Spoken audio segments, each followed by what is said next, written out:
unnatural, but I'll erase it. Your body knows what it needs, even if you don't yet. Doctor, I don't think I need any vitamin D just yet. That's enough. Oh no! Are you mad? Did I make you mad, Doctor? See? There's nothing to be worried about, Espoir.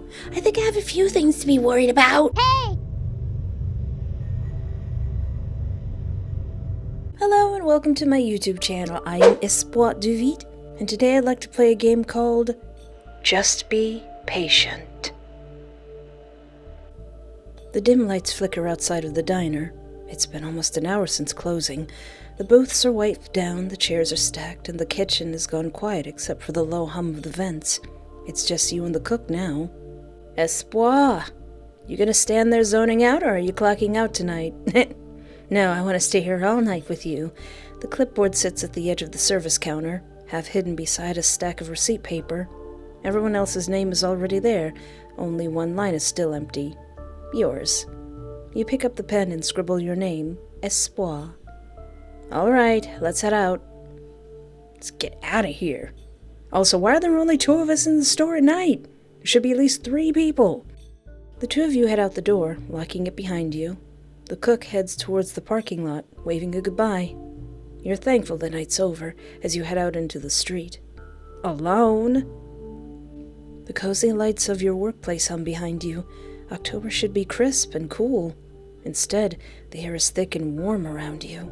Your body aches. You debate taking the normal route home, the well-lit one with houses, porch lights, and the occasional passing car. But the shortcut is faster. We don't take shortcuts at night. Me. And you're so tired. Your job really takes a toll on your body, and the new medication that your doctor put you on isn't helping. You thought that your new prescription would help soothe your anxiety, but so far you've only noticed how much more tired and weak you've been. You turn down the narrow alley without thinking too hard about it. The street lights are sparse. One flickers. I don't like that. There's no wind. No cars, just your footsteps, and my gigantic thing of mace, and my gigantic machete, and my gigantic RPG cannon. Walking down the alley in a tank. And then another pair, crunching behind you. You stop, and silence follows. You resume walking, and moments later you hear the footsteps behind you again, matching your pace, step for step. Well, looks like we got a problem here. I'm gonna have to turn this RPG on somebody. Slowly and carefully, you stop and look over your shoulder. At first, you don't see the figure, just darkness. Then the shadows start to separate from each other, and you spot a human-shaped figure several yards back. Their faces obscured by the night's darkness. It's fine. It's not fine. Maybe they just live around here. You resume walking. The street suddenly feels too long and too quiet. The flickering streetlight buzzes above you, casting jagged shadows across the pavement. You debate what to do. Let's see. Run, confront them, politely greet them, ignore them. Tell them that you've got a gallon of mace and 30 years of pent-up rage? Well, in this situation, non-fictionally, I think you should run. But I'm kind of loopy, and this is fictional, so I'm just going to politely greet them. I'm going to politely turn around with my RPG cannon on one side and my machete in the other and say, "Hello, sir and or madam. Is there some sort of problem? Do I need to take your life tonight?" You swallow your fear and smile. "Hi. Sorry, I just noticed we're walking the same way." The figure hesitates, like you startle them. "Yeah, my greatest weapon of all, kindness." Then they step into clearer light. And as the light reveals the figure, you realize that they're a man. "Hi." His voice is low, not threatening, just calm. "That's even more scary." You keep walking, and he walks beside you. This is awkward. You clear your throat. "So, weather's nice, right?" He hums. unusually warm. You laugh awkwardly. Yeah, I dress for like freezing temperatures and instead I'm sweating. He glances at you. Not at your face, but at your arm. Huh? He seems totally disinterested in your small talk. Why would I tell this stranger that I'm sweating? You look forward again. Do you live around here? Yes. The longer the silence lingers, the more desperate you become to smother it with random personal details about yourself. Don't get me started on my favorite anime. I like to take this shortcut sometimes when I'm tired. It saves like 10 minutes. I know. Your steps falter. What? He quickly corrects himself. I mean, it's efficient. I like to take it myself sometimes. You give him a small, nervous smile. We could bring up the fact that why are you wearing a face mask when it's so hot? Or maybe he's just worried about his health. He's closer now. You don't remember him closing the gap. He smells clean, like disinfectant. Oh, well, that's good. Your arm brushes his sleeve for half a second. He stops. You instinctively turn. I'm sorry. I didn't mean to... It's okay. He interrupts quickly. His hand moves. For a second, you think he's going to touch your face or hit you. Instead, he grabs your arm. Before you can react, he yanks you forward. Hey! The world spins. Your back slams against his chest, and an arm snakes around your waist, locking you in place. Sir, please. Another hand claps over your mouth. Your scream dies against his palm. He's stronger than he looks. You thrash violently, trying to stomp on his foot, elbows, ribs, anything. He grunts softly. Shh. His voice is right against your ear now, steady and controlled. This will hurt a lot less if you stay still. Maybe I want it to hurt. Something cold presses against the inside of your arm. Your stomach drops. A syringe. Aw, man. You jerk harder. His grip adjusts effortlessly, like he's done this before, pinning your arm at an angle you can't fight. He moves with frightening precision, like he's done this before. The needle slides into your skin, eliciting a sharp sting. You whimper against his hand. There we go. His tone almost sounds reassuring. Your limbs start to feel heavy. Your fingers stop responding first, then your knees buckle. He holds you tighter so you don't hit the pavement, like you might break. God, I'm sorry. You were being so sweet to me, too. Your vision blurs. The last thing you see is the dark shape of his gloved hand. Then everything fades to black. Rude! The first thing you notice as you wake up is warmth crawling onto your skin. Your body feels heavy, like you've sunk into something soft. For a few seconds, you don't open your eyes. You almost drift back under. Your head throbs dully. You swallow. Then you open your eyes. Oh, man. I'm in a creepy hospital again. You try to push yourself up onto your elbows, only to realize your wrists are restrained to the metal frame behind you. The revelation makes your vision swim. You're chained to a hospital bed. Again? If I had a nickel for every time this happens. There are several hospital beds, spaced evenly across the room. Identical frames, thin mattresses, and white sheets. Except yours. Yours has a soft, heavier blanket tucked carefully around you. Curtains hang from rolling racks next to the beds, the kind meant for privacy. There's a computer next to your new bed, turned away from you. Your stomach tightens. You don't remember coming here. You were walking home. The streetlights, the footsteps, a hand, something sharp in your arm. Memory rushes back all at once. The mask, the voice. Your heart begins to race. You throw your legs over the side of the bed, yanking on the chain. Heavy footsteps echo from somewhere nearby, coming closer. Your pulse pounds in your ears, and then he steps through. Hello, doctor. No mask, just a familiar face. Dr. Mercer? Why are you going around kidnapping me? Is this because I've been avoiding my appointment? I'm sorry. I'm a millennial. It's hard for me to make doctor's appointments. Your voice cracks. He pauses mid-step, like he wasn't expecting you to be sitting up. Good. His tone is calm and clinical, exactly like it is in his office. You're awake. Your mind races with a million questions, but you can't verbalize any of them. Instead, you mutter out, You're my doctor. He smiles. Yes, your doctor. Oh, doctor. He gives a small, restrained laugh. I suppose I should have led with that. Mm-hmm. He sits down at the chair in front of the computer. He's like, you've been avoiding your appointments. I know it's difficult for you to make one, but you gotta do it. And I suppose it would be more fitting for you to refer to me by my first name now. You do remember what it is, don't you? Calvin. You remember seeing it every time you made an appointment at the clinic. Of course you remember what it is. Well, I already know your name, obviously. He turns the monitor towards you.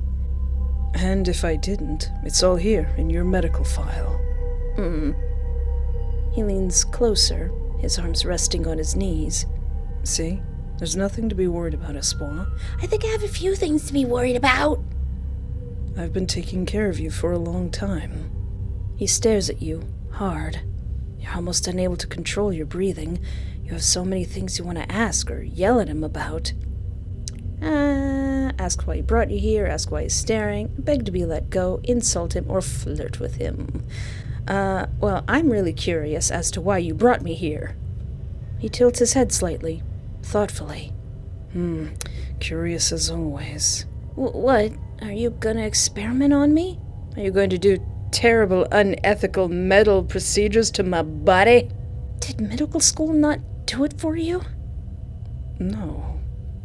Well, I am conflicted about doing that sort of thing with you, Espoir. He pauses, rethinking his words. Experiments always carry some measure of uncertainty. He gestures to the room vaguely. Yes, I do work in here sometimes. It's not the most conventional practice, but... He looks at you again, softer. I'm not sure I want to risk anything with you. You're far too valuable for that. Aww. As if that's supposed to reassure you. It does a little bit. Calvin exhales slowly, as if settling into something routine. Well, I suppose a general checkup would be a good place to start. Start what? You don't ask, and you're not sure you want the answer. He rises from the chair and rolls it aside. Then he approaches the bed. He sanitizes his hands thoroughly before slipping gloves on, like this is a normal appointment. Pulse first. His fingers wrap around your chained wrist, gentle and professional, like nothing about this situation is wrong. You hate how steady his touch is. I prefer this over the pulse oximeter. He keeps his gloved finger on your bare skin. Heart rate is elevated. Gee, I wonder why. That's expected. He releases your wrist and reaches for a blood pressure cuff. He wraps it around your arm with practiced efficiency. Try to relax. I'm chained to a bed. He hums softly. Yes, that would do it. The cuff tightens. The pressure builds. Slightly high. Again, expected. He removes the cuff and sets it aside. Yeah, what did you expect? Then he reaches for a thermometer. Open. You hesitate. Don't just tell me to open. Don't you just speak directly like that. Then his gaze sharpens slightly, and you comply. A few seconds pass in silence. No fever. Good. He steps back slightly, studying you. Now, I'll need to monitor you for side effects. Midazolam, the sedative I injected you with, is genuinely very safe, but dosage and injection site can influence onset and recovery. You drugged me. In the street. That was so rude, brah. Calvin doesn't react to the accusation. I assure you, it was done properly. You didn't even take a little alcohol wipe and dab it on my arm first, or did he? If he did, I would be very impressed. He lifts your arm slightly, inspecting the crook of your elbow. Any lingering numbness, lightheadedness, nausea? Your breathing quickens, and he notices. It's important that you answer honestly. I need to make sure you're stable. You don't answer, afraid that you'll start panicking more if you try to talk. He reaches towards your face. You flinch. He pauses.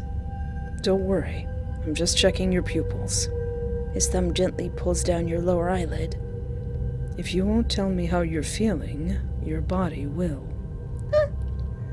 I don't know if you've been watching my channel long enough to know that I really like unethical experimental doctors and mad scientists. Fictionally. His face is inches from yours. Reactive. Good. He smells faintly of antiseptic and something warmer underneath. Vanilla soap, maybe. Or skin. He withdraws and sits back down in the chair and makes a few notes on the computer. Well, physically, generally speaking, you seem fine. Are there any other health concerns you're worried about, Espoir? Question mark. I don't know what that is. So, mental health, heart rate, question marks, your new medication, this situation, no concerns. You know, I'm kind of worried about the mental health, my mental state of everything that's happening right now. This can't be good for that. I've been feeling depressed lately. Work's been overwhelming. And now I don't even know where I am. That's not exactly helping. He exhales slowly, nodding the way he does during your appointments. I suspected as much. Do you think this slump has a specific source? The country I live in? The economy? My living situation? The fact that I've been kidnapped? Well, being abducted and restrained to a bed hasn't been particularly grounding. The words slip out before you can stop them. I wasn't trying to stop them. Doctor, I'm going to drag you through the proverbial mud. You brace for irritation. Instead, he only frowns. I never wanted to be the source of your distress, Espoir. But sometimes discomfort is part of healing. That's true, but you still kidnapped me. You were drowning out there. You were suffering from your work, financial troubles, etc. Here, you don't have to worry about any of that. You're safe. Safe? You hate that a small part of you wants to believe him. I'm really looking forward to our future together, Espoir. He leans forward, chin resting in his hands as he studies you. But for now, just focus on resting. I'll be back first thing in the morning and immediately after work. He rises slowly, stretching. Are we not in a regular hospital? Good night, Espoir. For a moment, it looks like he wants to say something more. He doesn't. His footsteps echo up the stairs.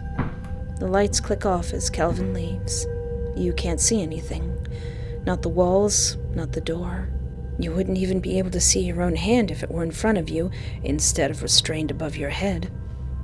Dude's not even gonna give me a Game Boy or anything? His footsteps slowly move on the floor above you. Then a door closes somewhere. After that, the house goes quiet. You stay still for a long time. Your eyes strain, trying to adjust, but there's nothing to adjust to. It's completely dark. You can't do that. You gotta have some light in there. Your body doesn't respond the way it should. You're not as strong as you used to be. A wave of nausea rolls through you. The thought of tonight's events circle through your mind. You were dragged here and locked in some stranger's house. Well, he's not a stranger, he's a doctor. He's your doctor, so we know who he is. Which probably makes it worse. Oh yeah, I didn't put my cool goth gloves on. I gotta put my cool goth gloves on. I gotta put on my, because tonight will be the night that I will fall for you gloves. He may be your doctor, but he's still a stranger. Your heart starts beating faster. You listen for movement, for footsteps, anything. But the house stays silent, Eventually, you crawl into the most comfortable position you can, staring into the dark. Sleep doesn't come easily, but staying awake becomes harder. Exhaustion pulls you under. Not even gonna, give me some water or something? You wake slowly. For a moment, you forget where you are. Then the restraints on your wrists remind you. You blink a few times and look down. Something feels different. I better not have already lost my gams. Your clothes. They're not the ones you were wearing last night. The fabric is soft, clean, and comfortable. You don't recognize them, and you definitely don't remember putting them on. You stare down at the unfamiliar clothes for a long moment. He saw my goodies. A small piece of paper rests on the mattress beside you. Close enough to read, but just out of reach. You lean your head towards it, squinting. I had to go in today. I meant to greet you this morning, but you were fast asleep. I'll be back around 4 p.m. Please try to rest as much as you can. I'll want you feeling well when I return. Love, Calvin. Aww. You stare at the note. 4 p.m. Is there not even a clock in here? You look around the room. There's no clock, no window, nothing that tells you what time it is. You're really bad at this, Cal.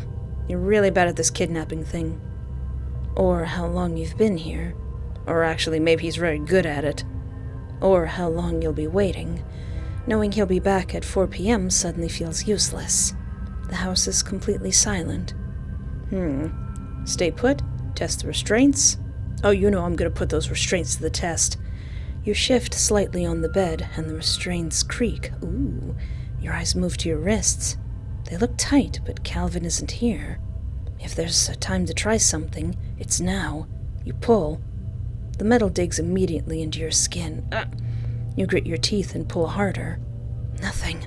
The restraint barely moves. You twist your wrist, trying to slide it through. The edge of the cuff scrapes against bone. You inhale sharply as pain shoots up your arm. You stop. Dang it.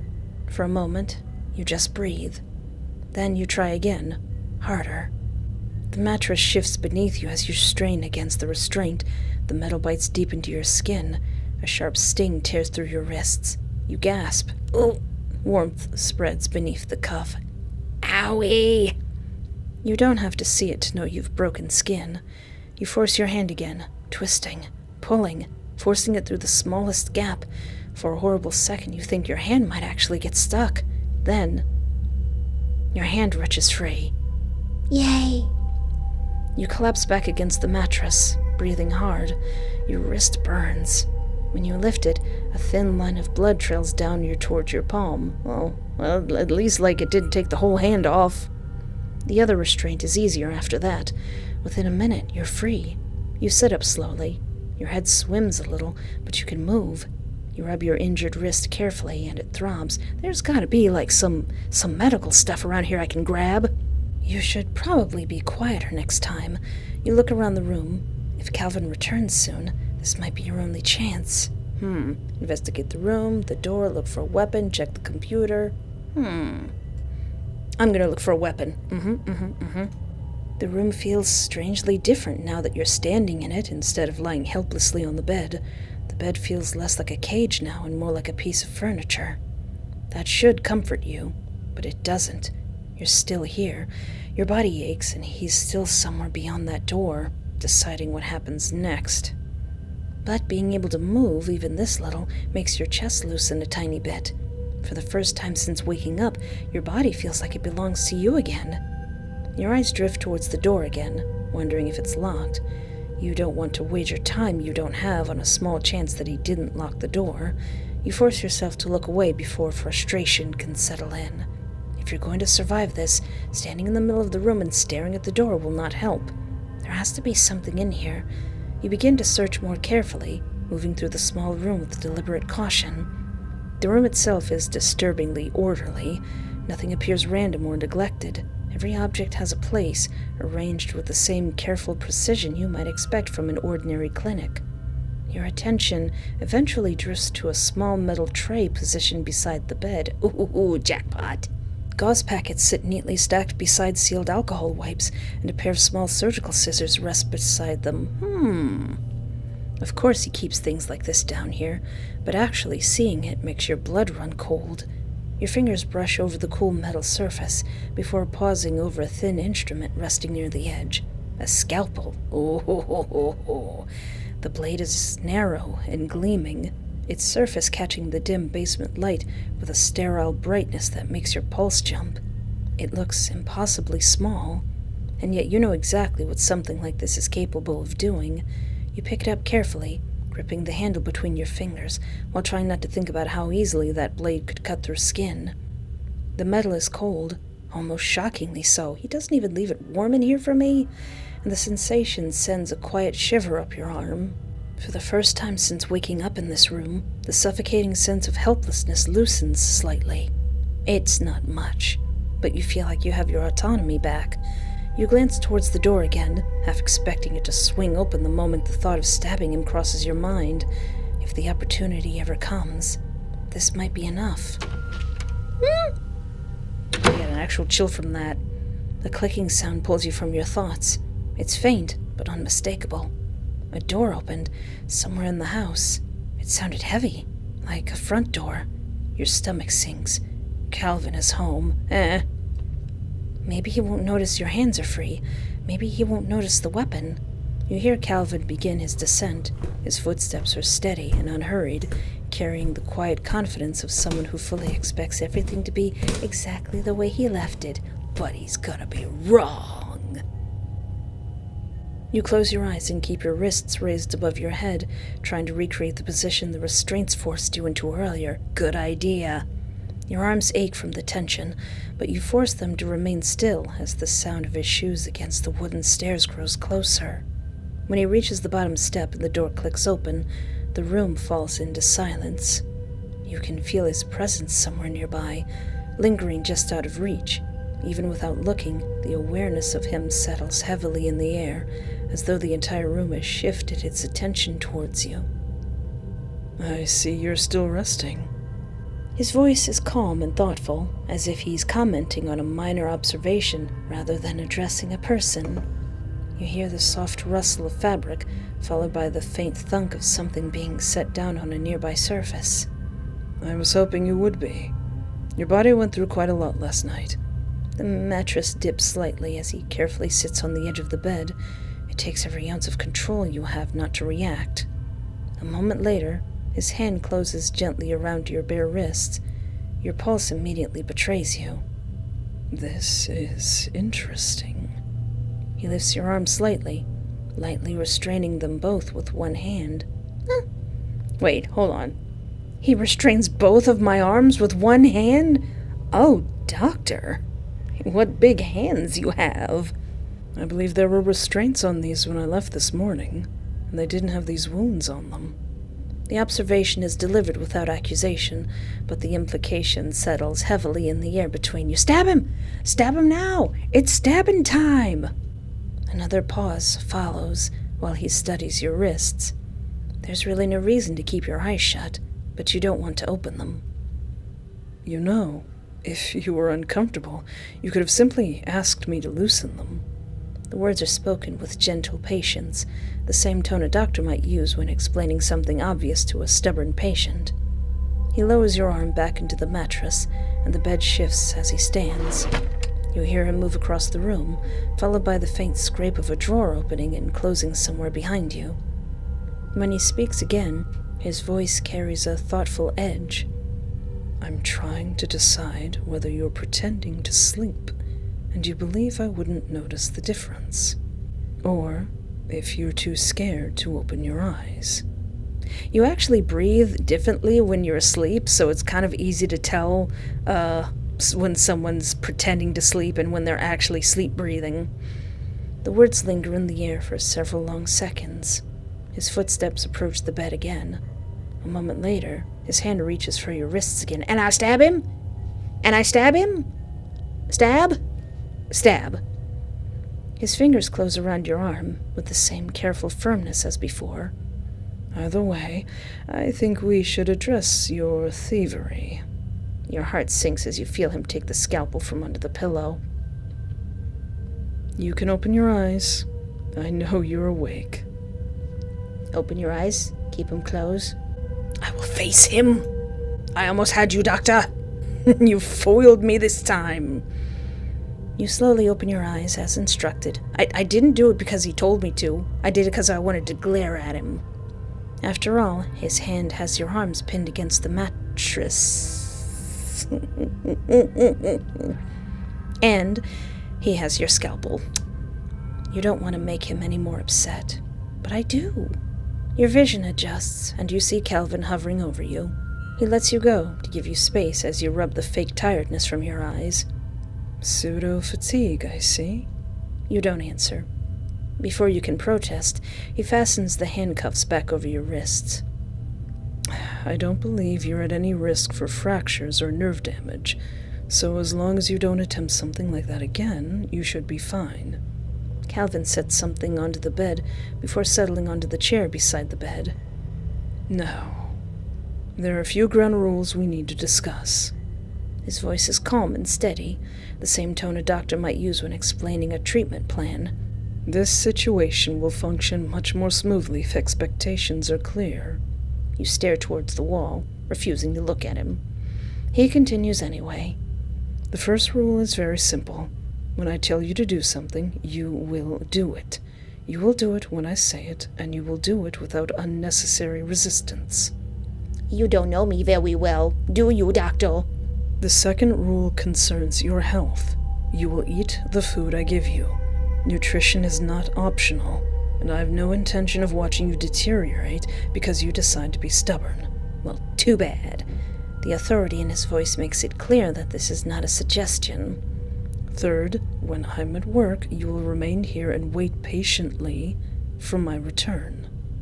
His eyes narrow. You will not attempt to damage the room, the restraints, or anything else I have provided for you. Well, then give me a Game Boy or something. Put a TV in here, Doc. Come on now. Give me a magazine, a radio, something. Fourth, you will treat both yourself and me with respect. That includes the way you speak to me and the way you treat your mind and your body. He studies your face, as if to make sure you're absorbing the information. The fifth rule may not apply immediately, but I prefer to make these things clear in advance. On occasion, I may bring someone here for the purpose of experimentation. You feel sick. Oh, no. It's one thing to chop off my gams, but you're going to do that to somebody else? I don't like that, Doc. If that happens, you will not interact with them. You will not speak to them, assist them, or attempt to interfere. You will simply ignore them. The way he says it is disturbingly matter-of-fact, as though discussing equipment rather than people. The chair shifts slightly as Calvin adjusts his posture. If you follow these rules, things will remain comfortable between us. If you choose not to follow them, I will be forced to correct that behavior. Oh no, Doctor, what are you going to do to me? He lets the words settle in the air for a moment before continuing. Now that we've addressed that, his tone softens slightly. There is something else I should clarify. You finally glance in his direction. Calvin is watching you with calm, steady focus. Our relationship. The word lands strangely in your ears. You may not fully understand it yet, but that will come with time. From this point forward, you and I will be operating as a couple. Your breath catches. Really now? He speaks as though the matter has already been decided. That means you are my partner, and I am yours. There's no question in his voice. No hesitation. What? When did I agree to that? Calvin watches you with the same composure, as though your reaction is neither surprising nor particularly concerning. You didn't. For a moment, he simply studies your expression, as if allowing you time to process what he has said. Agreement is not always necessary for something to be true. That's not how relationships work. Stop smiling! A faint smile touches the corner of his mouth. Ordinarily, I would agree with you. Under normal circumstances, relationships develop through mutual interest and gradual trust. However, our situation is slightly more complicated than that. He leans back in the chair, his posture relaxed, as though discussing a minor disagreement rather than the reality of your captivity. I needed to intervene in your life. That intervention comes with certain responsibilities. Kidnapping me wasn't necessary, though. Forcing me into a relationship with you isn't necessary either. Calvin exhales softly through his nose. I'm aware that is how you currently interpret it. But from my perspective, this arrangement is the most effective way to ensure your well-being. I mean, this is exactly what a creepy, unethical doctor or mad scientist would do. But I'm still gonna troll you. He tilts his head slightly, studying you again. Relationships are built on responsibility, care, and commitment, all things I'm already providing. The logic in his words feels disturbingly practiced. You can't just decide that we're dating. I already did. I've been responsible for your care for quite some time. I've monitored your health, your habits, your stress levels. I've adjusted treatments when necessary. I've invested an enormous amount of time and attention into your well-being. Because it's your job. He ignores you and gestures lightly towards the room. And now, I've removed you from an environment that was clearly not supporting you. I'm feeding you, monitoring you, and ensuring your safety. I am accommodating your needs, Espoir. From my perspective, the distinction is fairly small. That's not what a relationship is. Calvin considers that for a moment. Perhaps not in the conventional sense. No, perhaps in the reality sense. But the label is still accurate. You try not to show how nauseous you feel.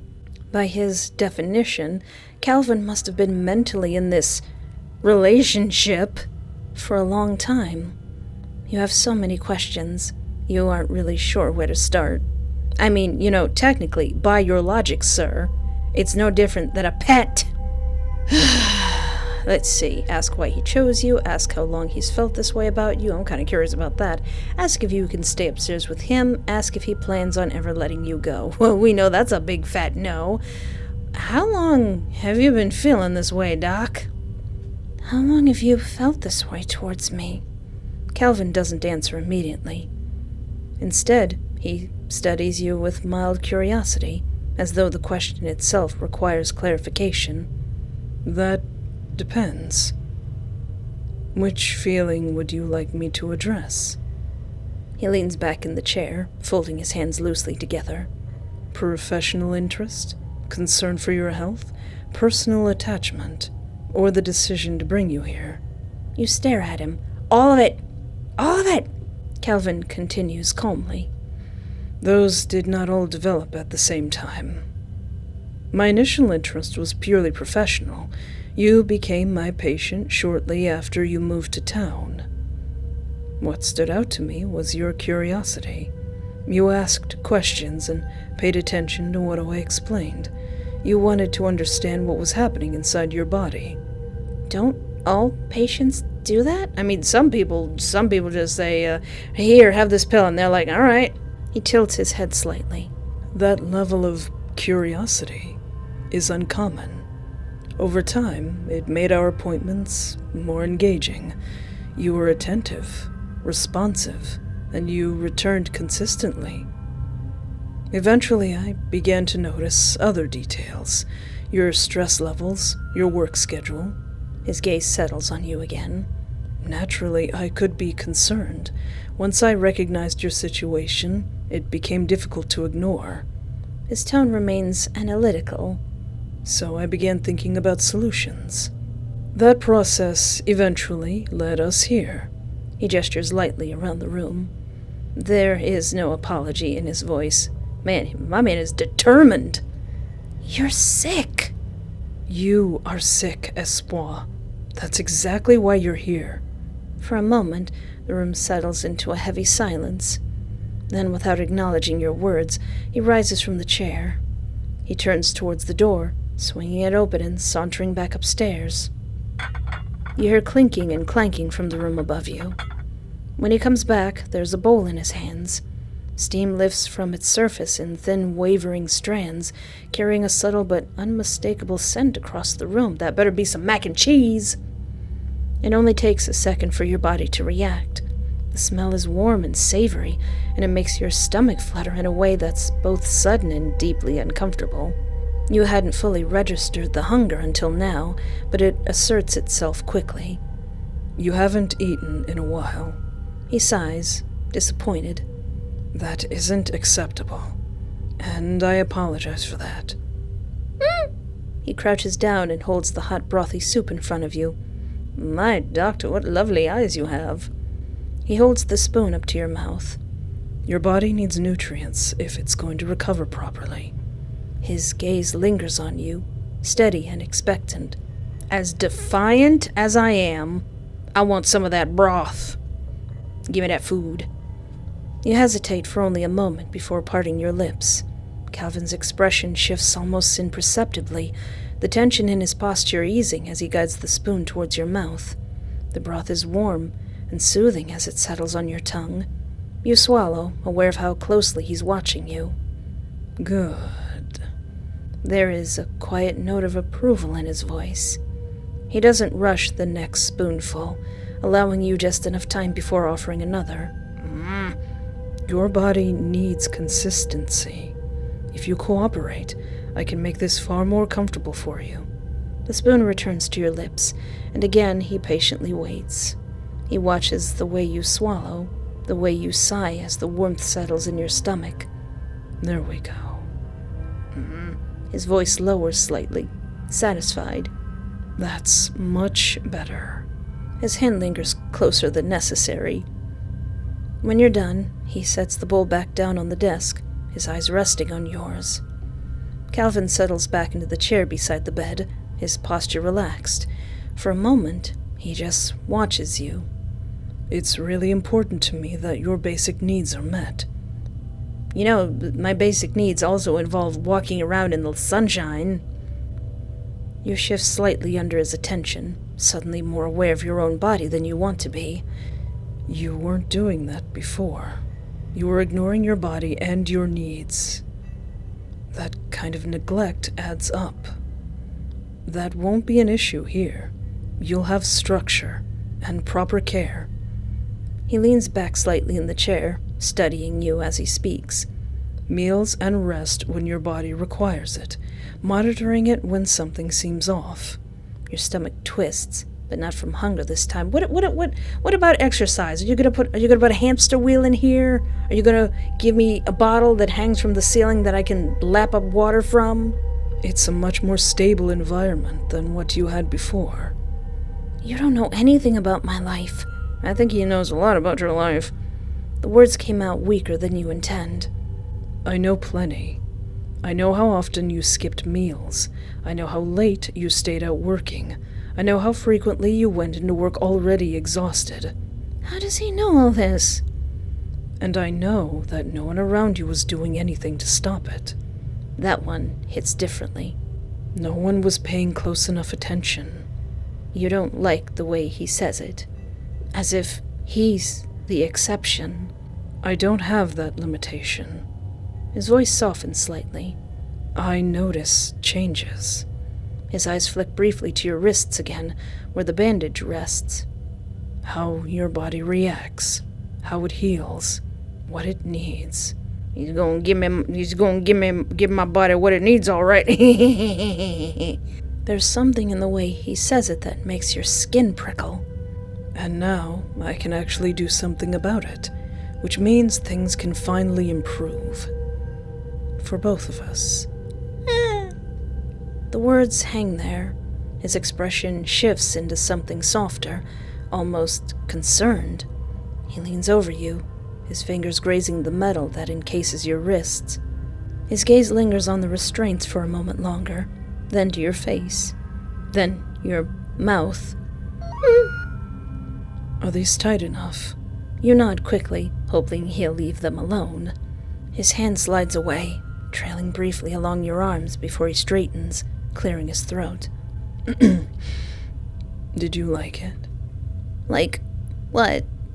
Him touching your arm? The food. Oh.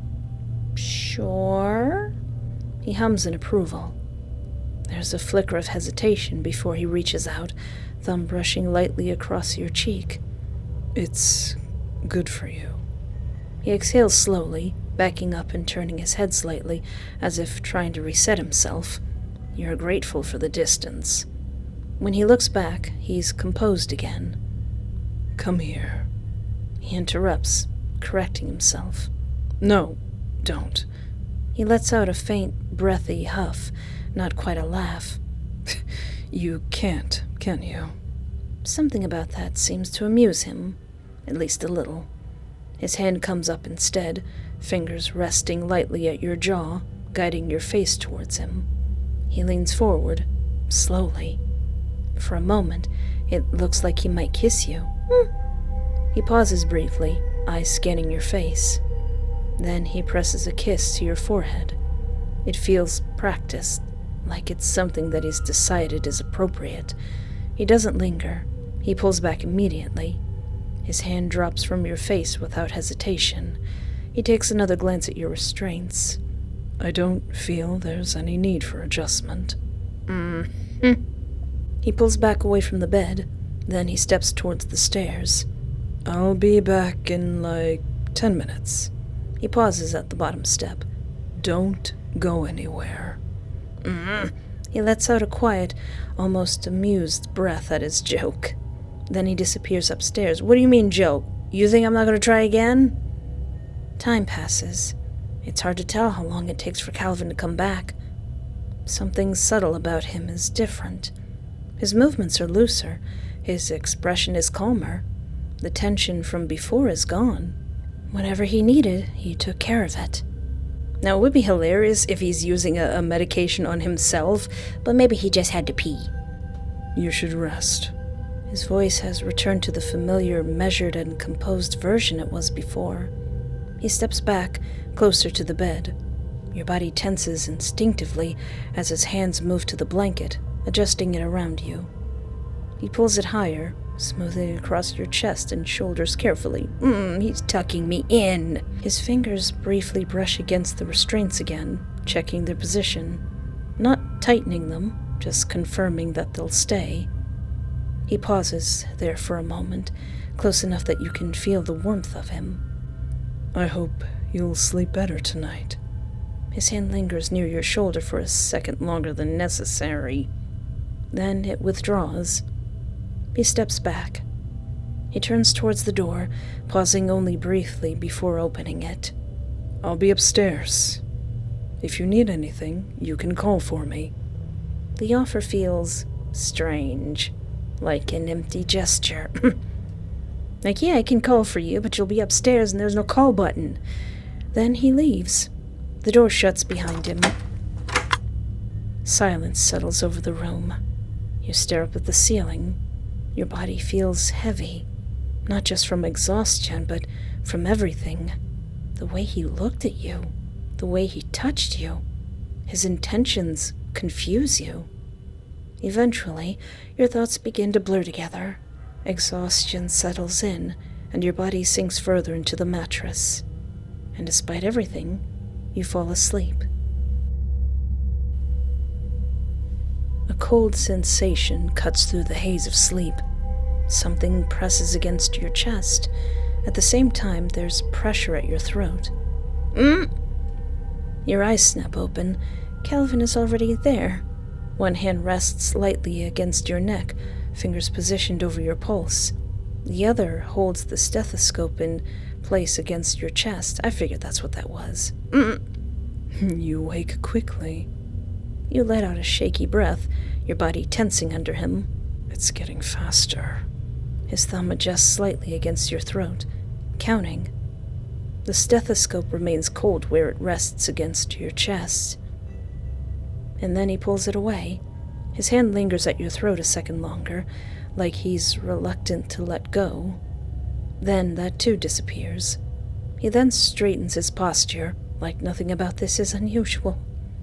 Did you sleep well? You were under for a while. I'm already done with work. Your heart sinks. He was already gone for the day. You missed your chance. I slept fine. Did you put something in that soup? You totally did, didn't you? Good. That's a good start. He steps back. Now, how are you feeling? Annoyed, scared, hot, dirty, tired, angry. I'm pretty mad, bro. Not gonna lie. What kind of question is that? I'm angry. I don't want to be in this basement. I don't want to be around you. I just want to get out of here. So let me go. He watches you without reacting. There it is. His tone is flat. You feel your jaw tighten. Agitation, opposition, and verbal escalation are all expected. He steps closer, not hurried. But do you think that reaction is productive? Yes, I've gotten so much done by just being mad about it. It isn't. I don't care what you think. I know. He cuts you off easily. That's part of the issue. His gaze doesn't leave you. This kind of response doesn't benefit you. It doesn't change your situation, and it doesn't make this process any easier. It just prolongs our discomfort. Yeah, well, maybe it scares you a little bit. He reaches towards the nearby surface. You don't see what he picks up first. Then you do. A syringe. What? No! Your body tenses immediately. You're overstimulated. This will help. Don't touch me. His grip is immediately tight. Wait, I'm sorry. Don't apologize. This isn't a punishment. Something about that feels wrong. Everything about this feels wrong. The sting is sharp and fast. Your thoughts blur almost immediately.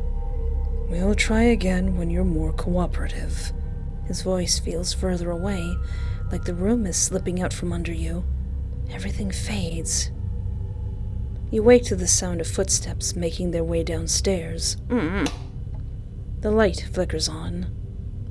Doctor, you're not wearing your coat today.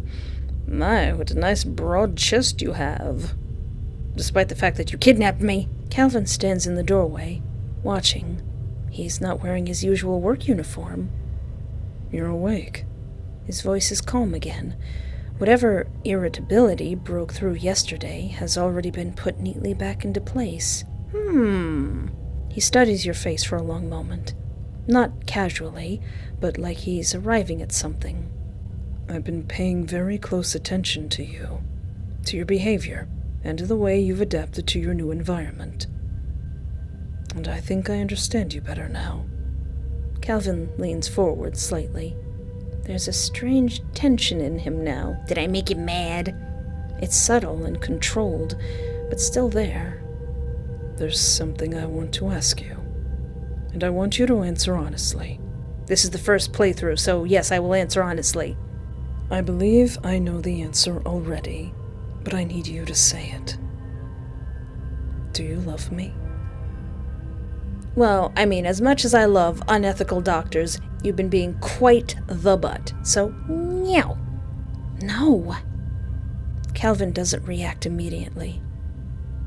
He just looks at you, completely still. Something subtly shifts in his expression. Not anger, not even hurt exactly. Just recalculation, like his plans have been foiled. I see. I thought that might be the case. That's a lie. You can hear it in the way he says it. It's all right. This is a complex situation. Emotional responses don't always develop immediately, especially under stress. Your stomach twists.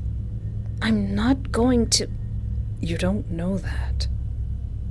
You don't know what prolonged proximity and consistent care does to a person, or how attachment forms under the right conditions. Sir, did your let me take care of you not work, so now you're gonna speed run to Stockholm Syndrome? It's not gonna work. He steps closer. Not aggressively, but confidently. You've already adapted more than you realize. You listen. You respond. You've learned how to exist here. That's not nothing. You shake your head. That's not love. No, not yet. But it can become that. It just needs time. And the right conditions. Your chest tightens as his fingers graze the side of your face. Hormonal bonding alone would accelerate the process. Your stomach drops. Physical intimacy creates strong attachment, even in cases where it isn't initially reciprocated. He watches your reaction carefully, like he's taking notes. You don't have to feel it right now. That's all right. I'm patient. Nothing changes. He doesn't give up. He doesn't lose interest. He just tries harder. Every interaction becomes something he's building towards. Every response becomes something he overanalyzes. And every moment of resistance becomes something he plans around. You wonder who's going to give in first. Diagnosis, compliance. No, I am not compliant. I am incompliant. I am uncompliant. I am non-compliant. All right. Now that we've seen what we're dealing with here, maybe we should be a little bit more forceful. Confront them. What up? No more politeness. You stop walking and turn fully this time. Well, what is it? I just strike the pose from Dark Stoles. Well, what is it? Why are you following me? Your voice comes out sharper than you expect. The figure pauses. Then they step forward into the dim light. You notice a mask over the person's face. And as the light reveals the figure, you realize that they're a man. He gives you a small, almost familiar smile. At least you think it's a smile. You can't quite tell because of the fabric covering his face. I apologize. I wasn't trying to frighten you. Well, you did. His tone is softer than the situation deserves. Excuse me? You've been following me. You're about to find the soup can that's at the bottom of my purse. He tilts his head slightly. Not at all. I'm just on my way home. He takes a slow step closer. You instinctively step back. I live around the corner. You notice how close he is now. When did he get that close? You feel the curb hit the back of your heel. There's nowhere left to step. His hand lifts. For a second, you think he's going to touch your face or hit you. Instead, he grabs your arm. Hey! Before you can react, he yanks you forward. Hey! The world spins. Your back slams against his chest. Rude! An arm snakes around your waist, locking you in place. Another hand clamps over your mouth. Your scream dies against his palm. He's stronger than he looks. I can take him. You thrash violently, trying to stomp on his foot, elbow his ribs, anything. He grunts softly. Shh. His voice is right against your ear now, steady and controlled. This will hurt a lot less if you stay still. Alright, this is my mean route. This is the route where I'm gonna be mean. Insult him. Listen here, you hot guy. I mean, you incredibly handsome, insane doctor. I mean, daddy. I mean... You crazy bastard! You snarl in rage. Snarl. I'm gonna have you sued, or fired, or... Then Calvin scoffs, interrupting you. Not loud, not angry, just dismissive. Oh, no. You don't understand. He leans closer. You can't report anything if you can't leave. You assumed he wouldn't let you just leave, but hearing him actually say it made your heart drop anyways. Yeah, I guess. Foiled again! Calvin exhales slowly, as if settling into something routine. Dang it. Maybe I can't be this guy. Are there any other health concerns you're worried about, Espoir? Yeah, this situation... Your throat tightens. For a moment, you can only stare at him. He asks the questions so normally, like this is an ordinary appointment. Like the restraints, the locked door, and the soft weight of the blanket are all normal. This situation. You kidnapped me. You drugged me. And dragged me here. So yeah, I have some fluffing concerns. I would either be a trolling brat, or I would be incredibly angry if I was kidnapped. Calvin doesn't react the way you expect. He doesn't look offended or angry. If anything, he looks thoughtful. That's a very harsh way of putting it. Is it wrong? He folds his arms together on the desk. It's inaccurate. I think that's pretty accurate. I think that's an accurate, way to put the things that have occurred, sir. You tackled me. I woke up tied to a chair. A bed? Doesn't matter, sir. I'm in a room I don't recognize. What part of that is inaccurate? He studies your face for a long moment. You're frightened. That's understandable. Sudden transitions can be disorienting. Don't do that. Do what? Talk like this is normal.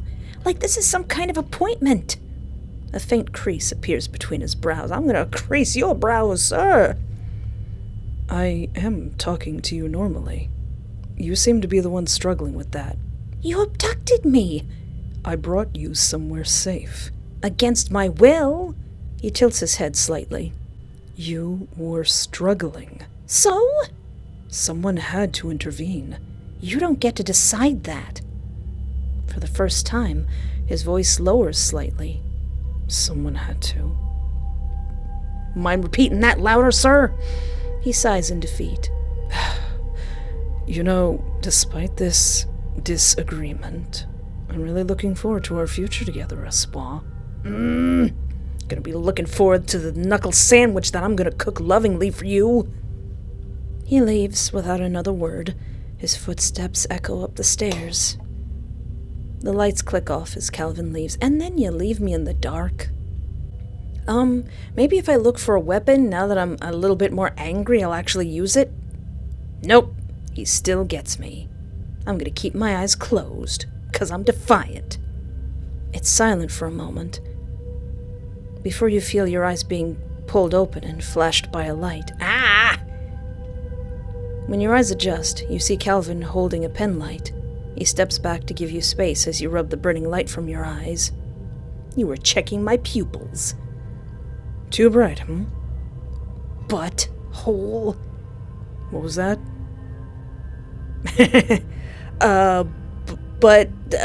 Bright.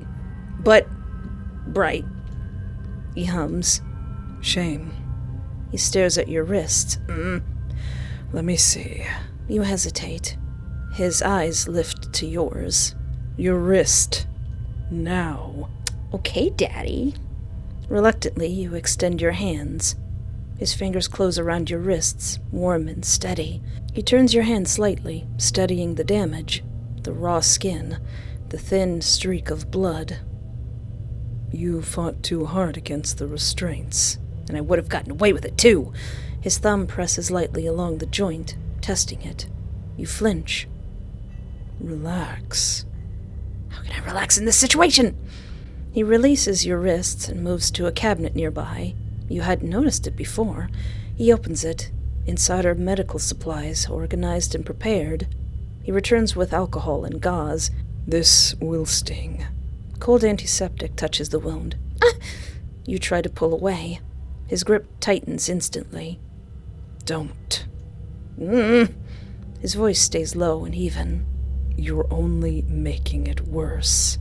He continues cleaning the cut, like nothing about this situation is strange. You should have rested. That's for the next playthrough. If you're going to panic, do it without harming your body at least. The gauze wraps around your wrist. His fingers linger for a half of a second longer than necessary. Then he reaches for your other hand. You're lucky. If I had the restraints any tighter, you would have damaged the tendons. Hands are delicate. He finishes the bandage. For a moment, he just looks at you. Are you calmer now? Yes.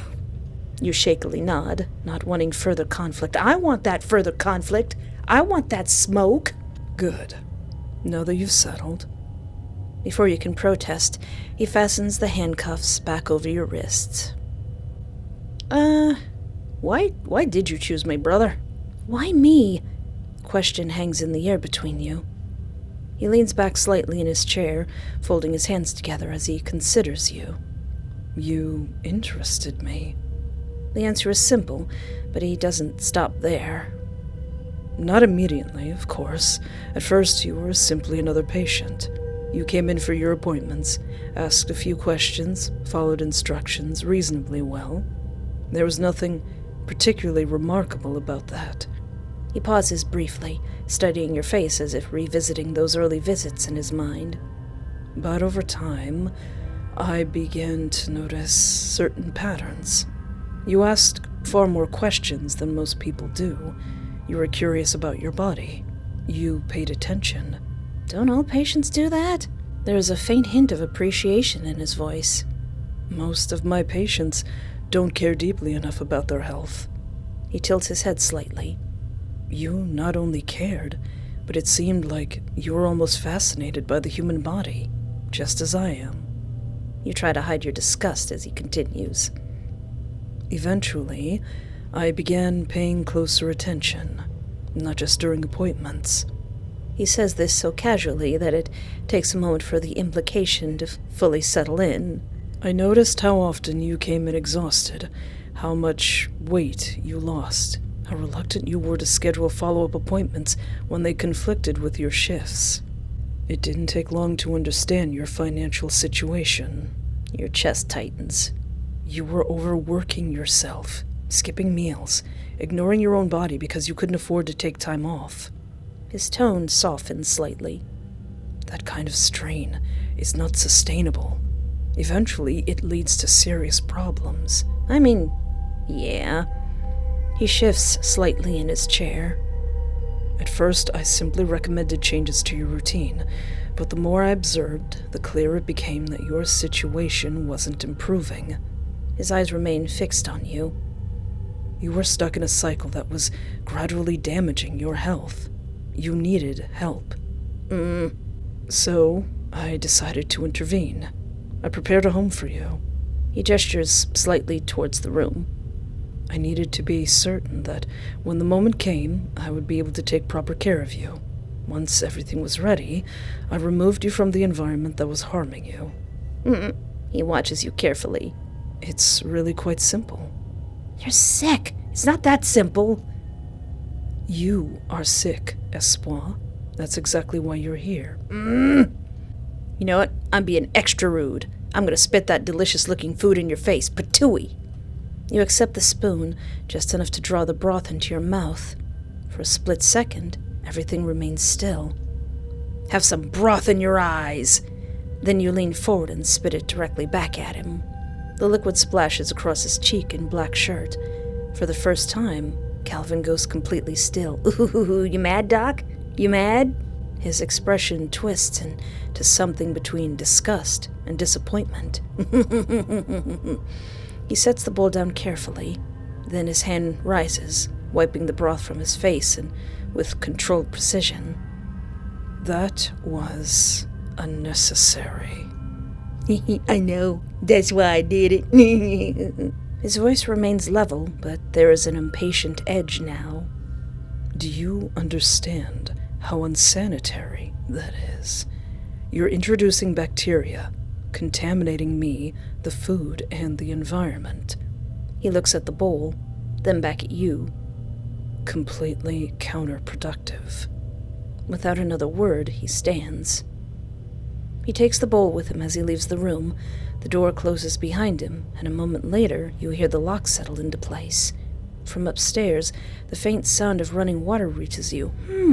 I wonder if we could use that as an opportunity to give us time to formulate a plan to escape. Cabinets opening, dishes being cleaned, footsteps. Nah, he just comes right back. When he returns, he's wearing a black shirt similar to the one you spat upon. How many black shirts does one guy need? We'll try for food again in the morning. His tone is composed, but the patience from before has thinned into something more deliberate. Calvin settles back into the chair beside the bed, his posture relaxed. For a moment, he just watches you. You know what? I'm going to appreciate that, because a lesser Yandere would have hit me in the face. So you get a gold star, Doc. I've been paying very close attention to you, to your behavior, and the way you've adapted to your new environment. And I think I understand you better now. Calvin doesn't speak immediately. He just watches you. You don't look away this time. You can't. I'm too mad. Or maybe you just won't. You've been difficult. I know. You kidnapped me. He nods like he expected that. Yes, but I think you're forgetting a few details, Espoir. Who is the one keeping you alive right now? Who is the one keeping you from getting worse? Who is the one feeding you? Who is the one managing your condition and making sure you're healthy? He slowly steps closer. Who is the one who removed you from everything that was hurting you? His voice tightens slightly. And who is the one who noticed you were suffering in the first place? Dr. Calvin. He reaches for you, and you react before thinking. Do I headbutt him? Do I give him a little bop? Do I bop him right on the forehead? You twist sharply against the restraints, just enough to lurch forward. Yeah! Best MC ever! Your forehead slams into his face. Bop! Ow. You hear the sharp crack of impact. Yeah! Ooh! Calvin recoils. A hand comes up to his nose immediately. He exhales sharply through his mouth, controlled but strained.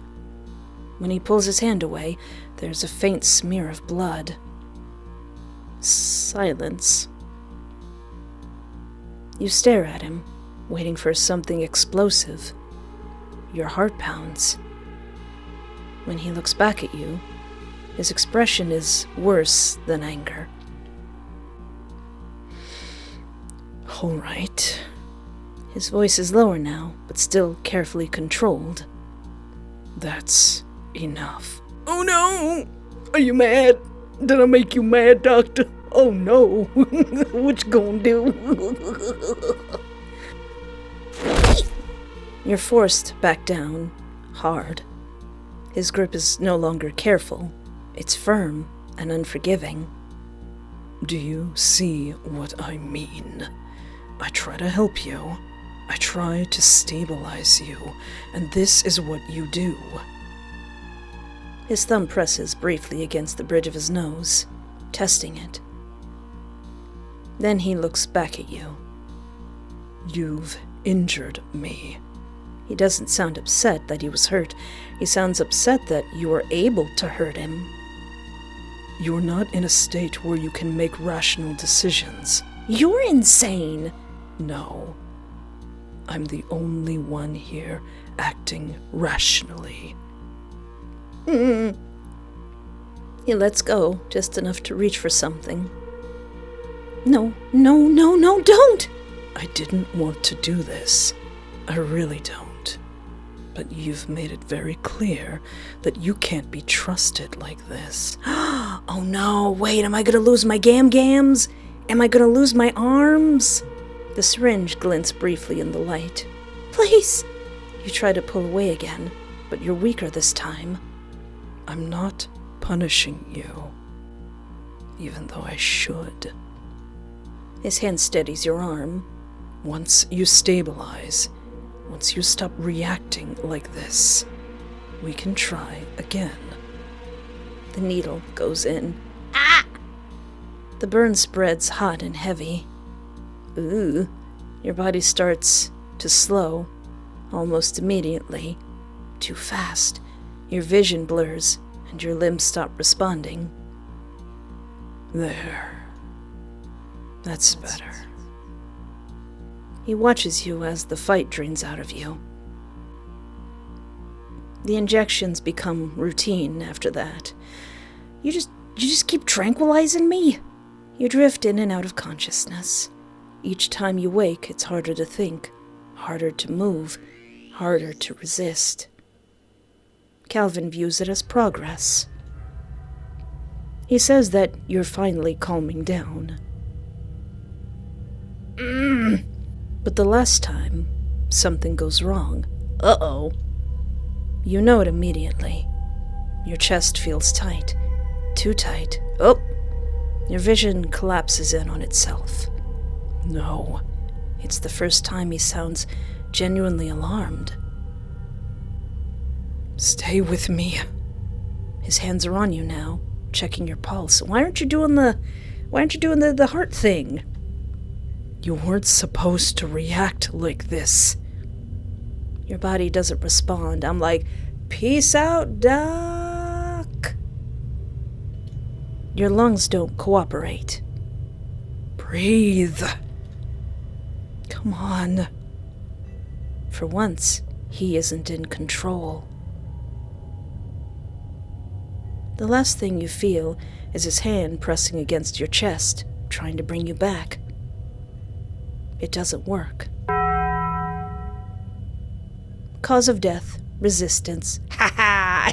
I trolled him so hard that I died.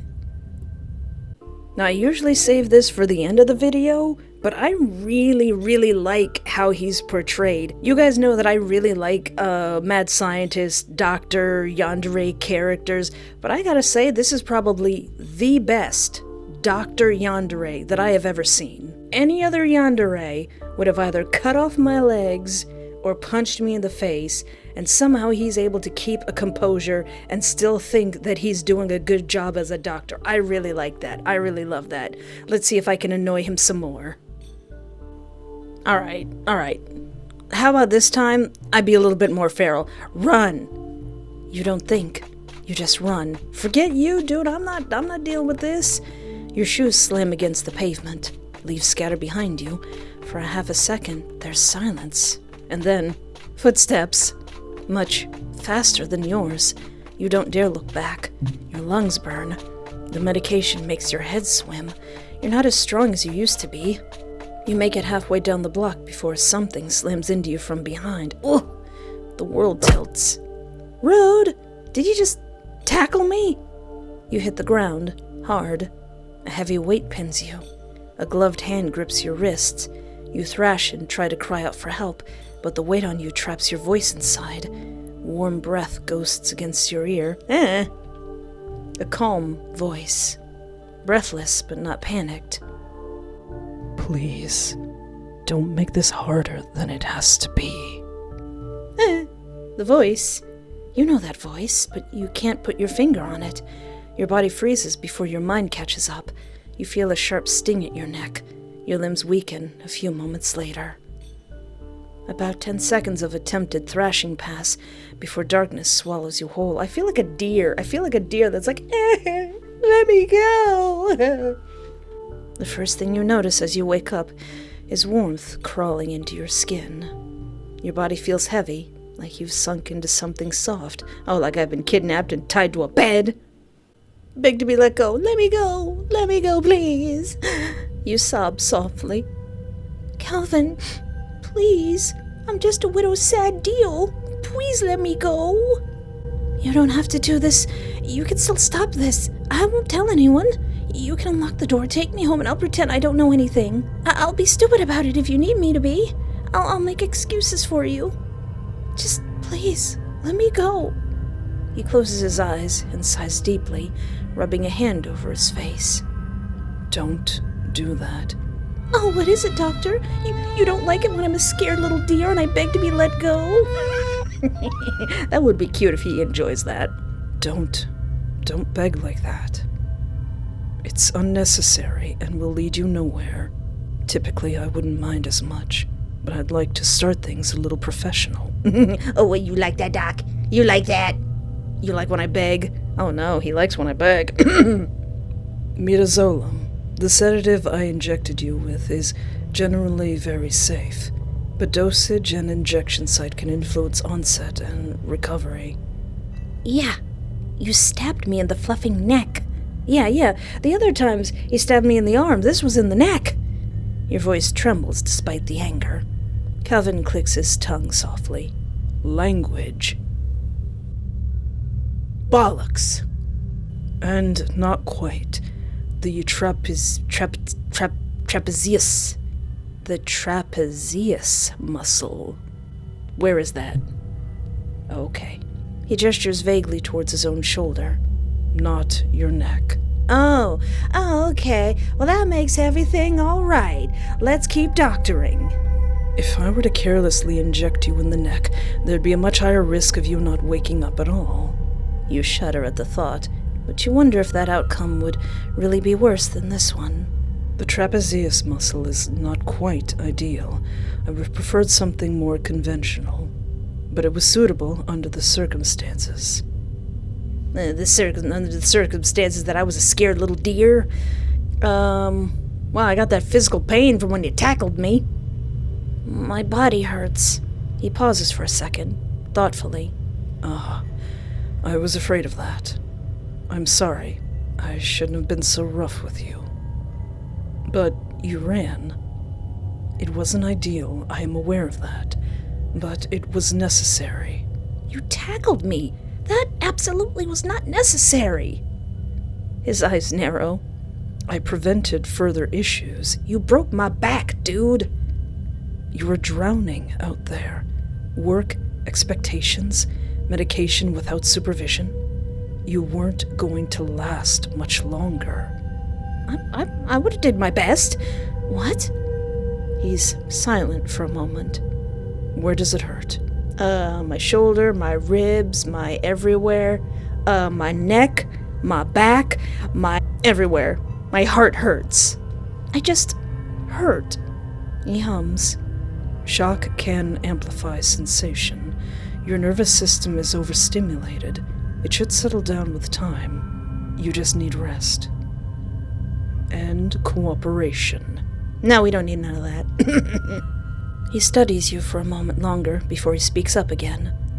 But it's good you're in a hospital in case you're seriously injured, Don't you smile. Don't you give me that little smirk.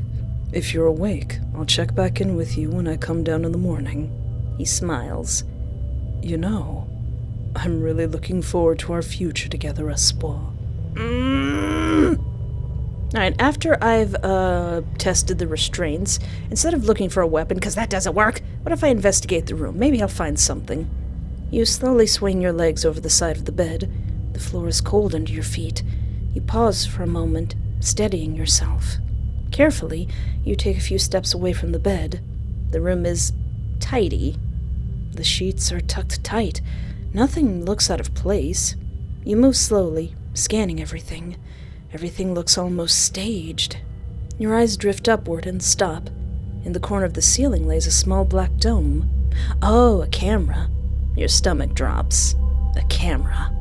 It's pointed directly at the bed.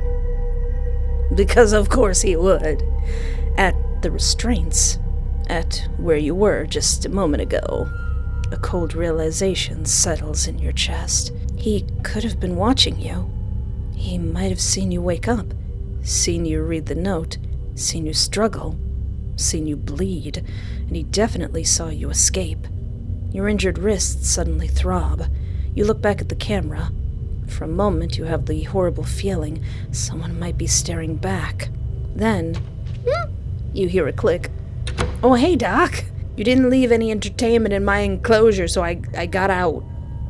The sound is faint, but unmistakable. A door opened somewhere in the house. It sounded heavy, like a front door. Ask if he plans on ever letting you go. Do you ever plan on letting me go? Yeah, does he? Calvin inclines his head slightly, as if the question were naive instead of hostile. No. What do you mean, no? You can't just... He interrupts with a quiet hand gesture, almost impatient. I mean exactly what I said. Your safety and well-being are my responsibility. At this stage, that requires that you remain here. He leans back in his chair. Your life was not compatible with the care you require. Care? You call this care? You didn't give me a TV, a magazine, a Game Boy, nothing. Yes, it is care.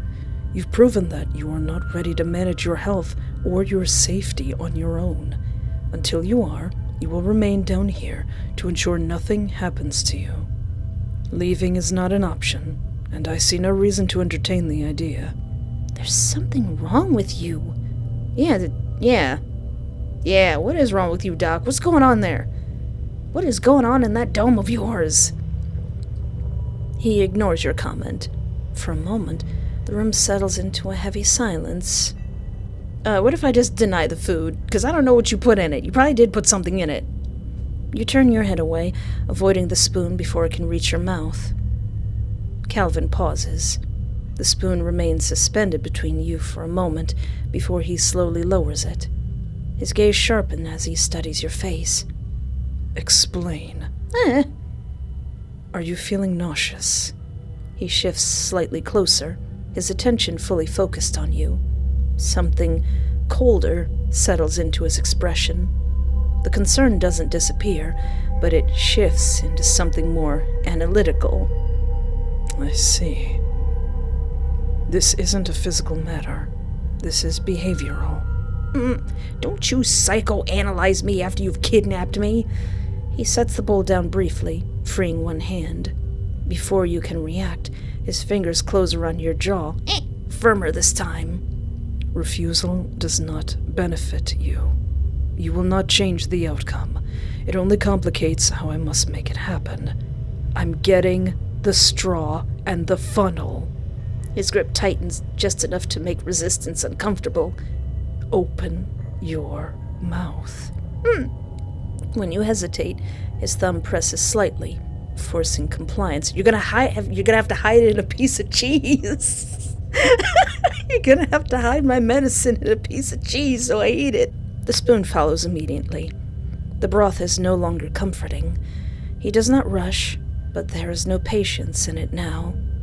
If you continue to resist necessary treatment, I will have to adjust how I handle you. Don't handle me, Doc. When he's done, he sets the bowl back down on the desk, his eyes fixed on yours as if evaluating the result.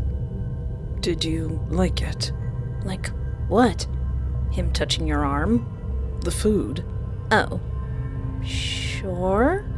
He hums in approval. Did he make it? There's a flicker of hesitation before he reaches out, thumb brushing lightly against your cheek. It's good for you. He exhales slowly, backing up and turning his head slightly as if trying to reset himself. You're grateful for the distance. When he looks back, he's composed again. Come here. He interrupts, correcting himself. No, don't. He lets out a faint, breathy huff, not quite a laugh. You can't, can you? You making jokes, Doc? Something about that seems to amuse him, at least a little. His hand comes up instead, fingers resting lightly at your jaw, guiding your face towards him. He leans in, less patient, and kisses you. Kissy poos. There's an immediate and insistent pressure behind it. A quiet, strained sound leaves him as his grip tightens just slightly at your jaw, keeping it in place. As if anticipating your resistance, he pulls back, just enough to breathe. His eyes flick over your face quickly, searching. Stay still. Kiss him back. You ain't getting no kisses. You ain't getting no kissy poos. Stand still. You stay rigid beneath him. Your mouth still tingles from the force of it. He seems to read your silence as permission, or maybe as something close enough. Still controlled, but barely. His hand slips from your jaw down to your neck, not squeezing, but resting there. He exhales sharply, cutting himself off. Like whatever he was going to say isn't coming out right. His thumb presses against your throat, feeling your pulse. The feeling of your heartbeat under his thumb seems to do something to him. He leans in again, but stops just short this time. hovering, breathing uneven. His goatee briefly grazes your chin. He pauses, then gives another kiss, shorter and sharper. He's so awkward with it. His hand drifts lower for a second. He hesitates, then stops. He sharply inhales, then pulls back abruptly. "Stop," he says, determined, like he's correcting himself. "Why are you holding yourself back so much, Doctor?" He lets go of you completely, stepping back from the bed, like the distance is necessary. He runs a hand through his hair. He turns sharply away from you, jaw tight. Then he steps toward the stairs. "I'll be back in like 10 minutes. Take your time. I feel scared." "I'm scared. You're being weird, Doc. You're weird." Of me? I suppose that would be the logical guess. As I said before, I do not plan on hurting you. His words sound hollow in your ears. Abruptly, he turns toward the computer. The clicking of keys fills the room. I was really hoping to keep you off the anxiety meds, but maybe that's not realistic. Or we'll need to taper instead of stopping entirely. His hands move quickly. Access may be an issue. Your apartment is likely not an option right now, but that's manageable. I'll get my hands on some for you. I don't want you to be too anxious. The typing continues for a few moments. Then he walks back towards the bed, hovering over you. You don't have to be scared around me. I don't want to hurt your body. I want to do quite the opposite. His gaze trails over your body in a way that makes your stomach knot. Are you looking upon my goodies, good sir? And his hands follow, resting lightly, almost absent-mindedly on your arms and shoulders, then your chest, then your stomach. His eyes flick to yours, measuring your reaction. His fingers splay out across your stomach, shamelessly mapping every curve and dip beneath the thin fabric of your shirt. "Doctor, please." The coolness of his palms seep through, making you shudder. You open your mouth to protest, but he interrupts you. Relax. This is necessary. Despite his command, you can't help the way your body tenses under his hands. "Calvin, wait." "Shh." He doesn't stop. If anything, his grip tightens as his thumbs trace slow circles over your abdomen, pressing into the soft flesh. What are you doing? His eyes lock onto yours, holding you captive just as effectively as the restraints that bind your wrist. You squirm slightly, breath catching, but his other hand moves to your thigh, pinning you in place with effortless strength. He parts your legs just enough to settle between them, his palm gliding up the inside of your thigh. Editor Espoir in the future? Hi. If this gets a little bit too spicy for YouTube, be sure to, clip out anything that YouTube would not find appropriate and put that on my adult Patreon. Oh, and also tell them that they can join my adult Patreon for the low, low price of $1 and being over the age of 18. What? Calvin! I just told you that I'm scared. I don't really think that whatever this is will help. His fingers inch higher on your thigh, ignoring your pleas. Fear is natural, but I'll erase it. Your body knows what it needs, even if you don't yet. Doctor, I don't think I need any vitamin D just yet. A few inches later. No, Espoir. Doesn't that feel better? You don't want to give him the satisfaction, but your muscles feel looser, your body relaxed. You tilt your head back, trying to steady your breathing. From the corner of your eye, you catch the way he watches your chest rise and fall. A little too good, You have too much knowledge on this subject, Doctor. You want to glare at him, but you don't have the energy. Nor do you have the energy to be scared anymore. He exhales slowly, like he's grounding himself. Stay still. His tone is calm and even again, like nothing just happened. He disappears briefly, returning with a cloth and a small basin. Oh, I mean, yeah, you kidnapped me, but at least you're considerate. You tense instinctively as he approaches, but his expression doesn't change. He begins to clean you with careful, deliberate movements. When he's finished, he sets everything aside and lifts you to change the sheets beneath you. And he changes the sheets? Man! There. That's better. He takes a step back, looking over you. Not admiring, but assessing. I need to step out for a bit. Yeah, you gotta go take care of something. Doc, gotta go take care of something. I'm running low on groceries. Oh, okay. That's what you meant. Just forget I said anything. He hesitates, just for a second. I meant to go earlier. His jaw tightens slightly. But I got distracted. His eyes flick over you again. I won't be long. Behave yourself. He turns and heads towards the stairs. The sounds of his footsteps fade. The door upstairs opens and closes. Silence settles back into the room. Just give me a radio, something. He left. Your body still feels heavy. Despite the temporary sense of freedom and despite the opportunity, your body doesn't allow you to move. I think I'm just gonna lay here for a little bit. I'm just gonna relax. The door opens and he steps back in. You notice the grocery bags first.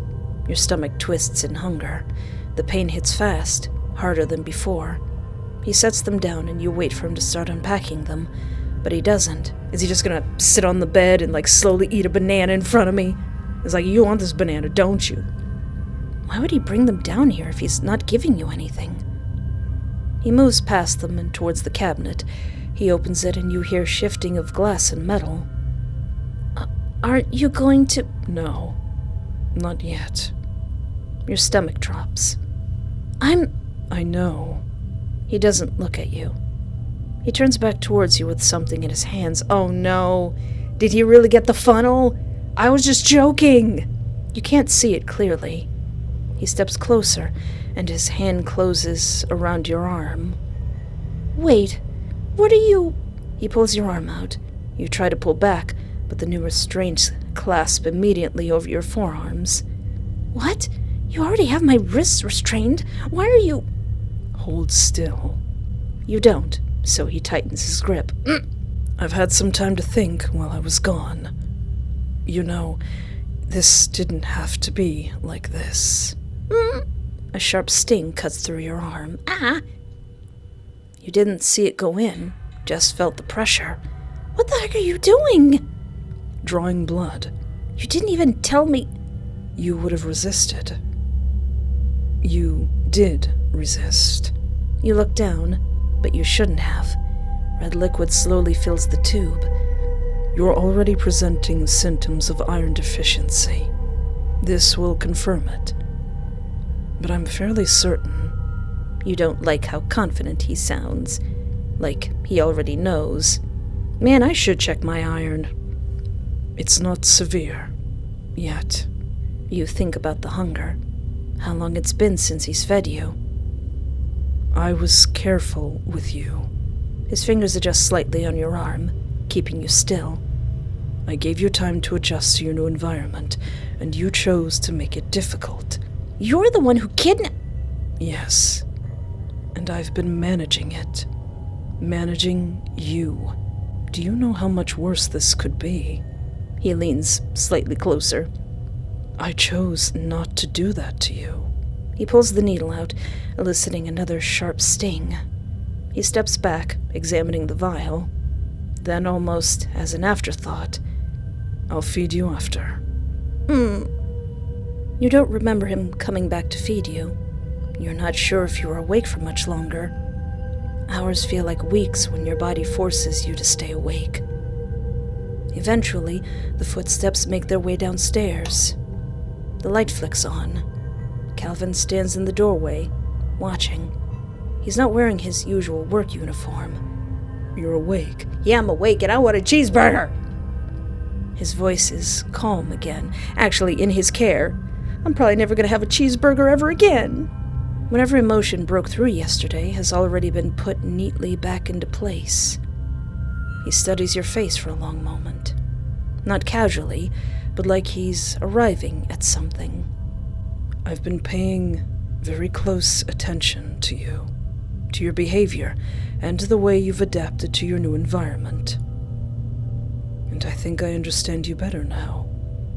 Calvin stays quiet for a long moment, not because he's unsure, but because he's deciding how to explain something he already believes. I think I've made a mistake. Oh, really? The words catch you off guard, not because they sound apologetic, but because they don't. Not in bringing you here. That was necessary, and it still is. But I may have expected too much from you too soon. He leans back, slightly in the chair, studying you. I've been speaking to you as though reason would settle you, as though explanation would make this easier for you, as though your higher mind would override the more primitive parts of you. The fear, the stress, the need to escape. You stare at him. I feel like you're insulting me. What are you talking about? Human beings like to think they're terribly complex, and in some ways they are. But under enough pressure, they reduce very quickly to instinct, to self-preservation, to something much more frightened and reactive. His expression softens. Well, he's not wrong. Not with pity, but with recognition. I think that's where you are now, and honestly, I can't blame you for it. Something in your stomach twists. Because for a second, absurdly, he almost sounds understanding. Calvin, I'm a person. I'm also a scared widow deer. His eyes sharpen, but his voice stays calm. Of course you are. I never said otherwise. But being a person doesn't erase the animal instinct that lies underneath. The parts that panic. The parts that bite and scratch and run when they don't understand what's happening.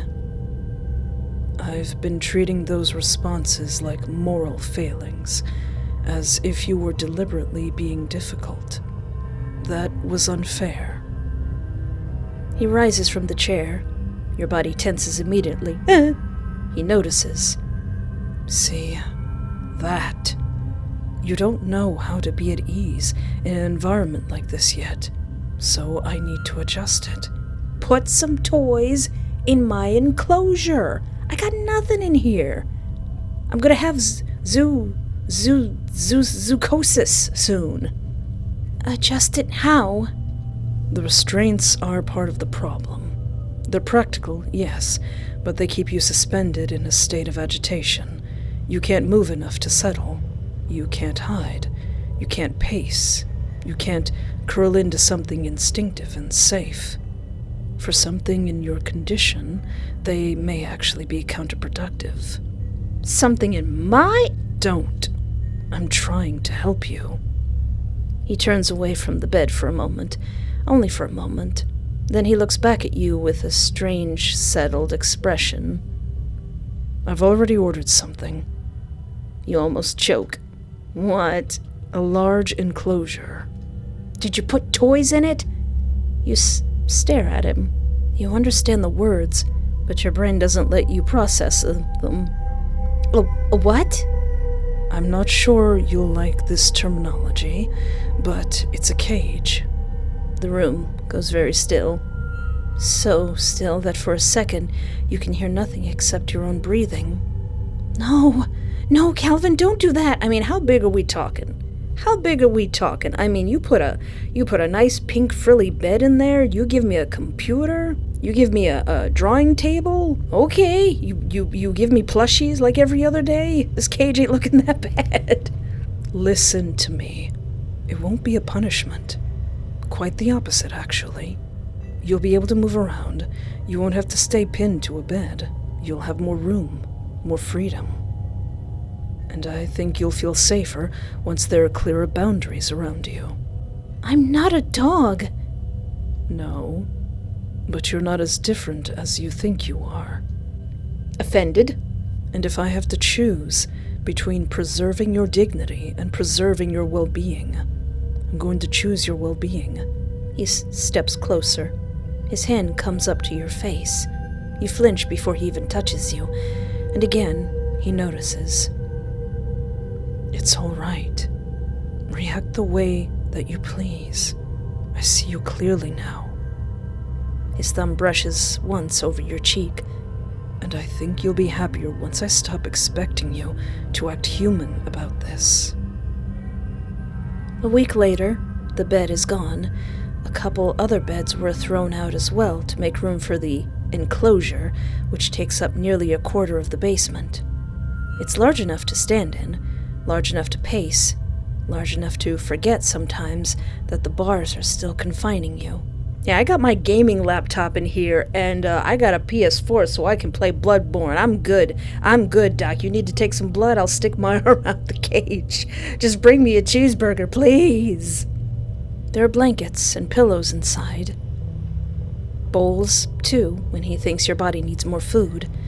There are a few objects Calvin insists were enrichment. Yeah, enrichment. That's the word I meant.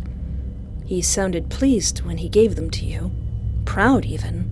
The first night, you screamed until your throat hurt. The second, you cried. The third, you stopped wasting the energy. And by the fourth week, I'm just pacing like a lion. Now, when he comes downstairs, he kneels beside the door and speaks to you more softly than he ever did when you were chained to the bed. He praises you when you eat, when you stay calm, when you come near him without making him coax you.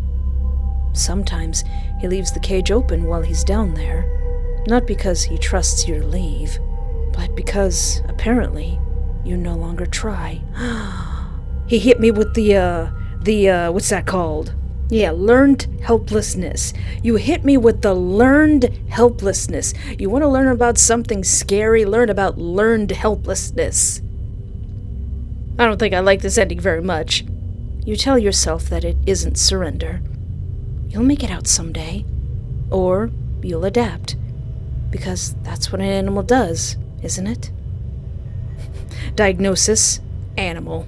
I mean, then again, you make that cage big enough, you give me a nice enough bed, you give me food I like, you give me plushies I like, you give me entertainment, you give me a PS4 so I can keep playing Bloodborne, you give me a gaming PC, you give me a hamster wheel too? That'll be even better.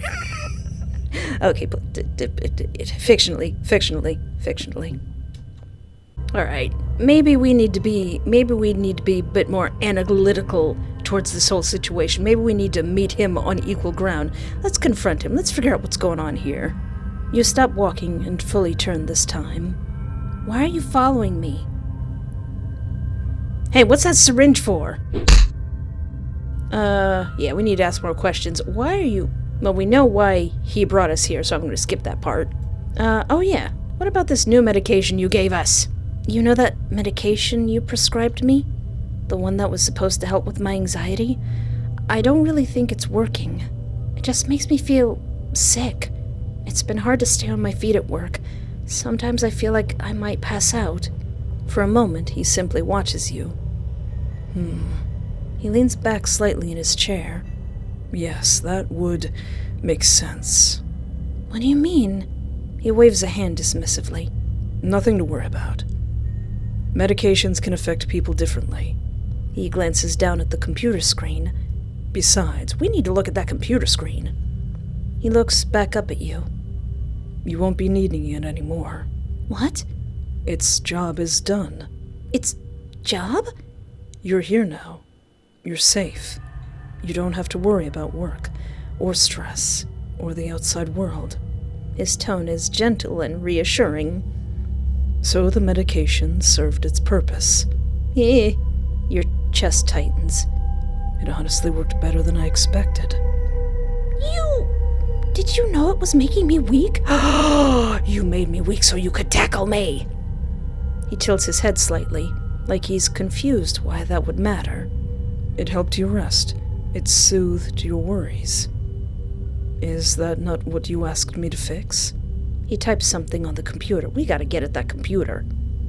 There's no further prescription required. Your stomach twists. The conversation reaches an awkward pause before he continues. I'm looking really forward to our future together, Espoir. Now let's look at that computer. What's going on there? The computer sits quietly on the desk, its screen dark but not powered off. You hesitate for a moment before approaching it. If Calvin notices you've been using it, there'll be consequences. That much feels certain. Still, leaving it unexplored could be worse. You decide to satiate your curious mind. He did say he liked that I'm curious. You lower yourself onto the chair and press a key. The screen flickers awake almost immediately. No password prompt appears. That's very irresponsible, Doctor. For a moment, you simply stare at the desktop, surprised by how normal it looks. You read the time, 4:05 p.m. Calvin will likely be here any second. Aw, man! A few folders sit neatly arranged across the screen. Their label is short and clinical. One of them catches your eye almost immediately. Photos. You open it. The folder expands across the screen, revealing dozens of image files arranged in careful rows. At first, your brain struggles to process what you're seeing. Then the recognition hits all at once. Between all of the photos of rashes, wounds, and random body parts, there are pictures of you. Your fingers tighten slightly around the mouse as you click one open. The photo fills the screen. It shows you standing outside a small grocery store, one hand pushing open the door while the other holds a plastic bag against your hip. You don't remember the moment being photographed. You probably wouldn't have noticed if someone had been watching from across the street. You open another. This one shows you sitting at an outdoor table at a cafe, leaning forward as you laugh at something someone across from you must have said. Your expression is relaxed and unaware. The angle of the photo suggests it was taken from several tables away. You continue scrolling. Each image makes the tight feeling in your chest grow worse. Is this the equivalent of a Yandere wall of pictures? You're walking home with headphones in, carrying groceries into your apartment. You stepping out of the diner after a shift. Some photos are taken from across the street, some from behind parked cars, some from angles high enough that they must have been taken from windows. You pause on one image that looks noticeably older than the rest. Your hair is slightly different. Your clothes look newer, less worn. You look happier. You stare at the date stamped in the corner. It takes a moment for the memory to surface. This was shortly after you moved to town. The realization settles slowly, like cold water sinking into your bones. How long has he been doing this? That means these photos go back years. Back to when you first started seeing Calvin as a patient. You swallow hard and close the image. The folder suddenly feels suffocating. How long has he been watching you? Your eyes drift back to the desktop. Another folder sits nearby. Patient files. You hesitate. Part of you already knows what you're going to find inside. Still, your hand moves before you can stop yourself. The folder opens. Several documents appear in a list, each labeled with medical shorthand. One of them contains your name. Your heart begins to beat faster as you open it. The file contains clinical notes, prescription history, dates, and observations. Your eyes skim quickly through the document, searching for something, anything, that explains what's happening. The medication section catches your attention. You recognize the anxiety medication immediately, the dosage, the prescription date. Everything looks exactly the way you remember. Then your gaze drifts slower. Birth control? Your eyes follow the line of text beside it. Prescription status altered. Your stomach twists. You scroll down. A short note sits beneath the entry. Substitution implemented. Placebo administered. Oh no! For a moment, the words refuse to make sense. Then the meeting crashes into you all at once. Your birth controller was replaced. How could this happen without anybody knowing? Your fingers go cold against the keyboard. You stare at the screen, rereading the note again and again, as if the words might rearrange themselves into something less horrifying. They don't. A sound from upstairs suddenly cuts through the silence. I will stand at the computer with my finger pointed at the screen and go, "Explain! Doctor, explain!" A door opening. Your head snaps towards the ceiling. The quiet creak of footsteps follows. Calvin is home. Panic surges through your chest. You quickly close the files and push the chair back from the desk. Your eyes flick towards the bed across the room. You move without thinking, rushing back towards it before the footsteps above begin moving towards the basement. Maybe he won't notice your hands are free. All you can do is hope as you hear him thump down the stairs. You hear Calvin begin his descent. His footsteps are steady and unhurried, carrying the quiet confidence of someone who fully expects everything to be exactly the way he left it. A moment later, his hand reaches for your wrists again. His fingers close around your arm with the same careful firmness as before. Either way, I think we should address your invasion of my privacy. Invasion of your privacy? Invasion of my goodies. You can open your eyes. I know you're awake. No, you don't. Fine. Aw, he seems worried when I reject the food. There is genuine concern in the way he watches you, his expression thoughtful instead of irritated. You need to tell me if something is wrong. I can't correct a problem if you refuse to communicate it. He lifts the spoon again, more carefully this time. Try. His voice is softer, but no less firm. When you still hesitate, his hand gently but firmly steadies your jaw. Open. There's no aggression in the gesture, only subtle concern. You realize quickly that this is not optional. Fine, I'll drink the delicious soup. The spoon presses lightly against your lips until you comply. The broth slips into your mouth. He watches you swallow before offering another. Good. Only because I was hungry. You know what, Doc? At this point, I'm just tired. I'm so tired. I feel tired. That makes sense. You've been lying down for quite a while.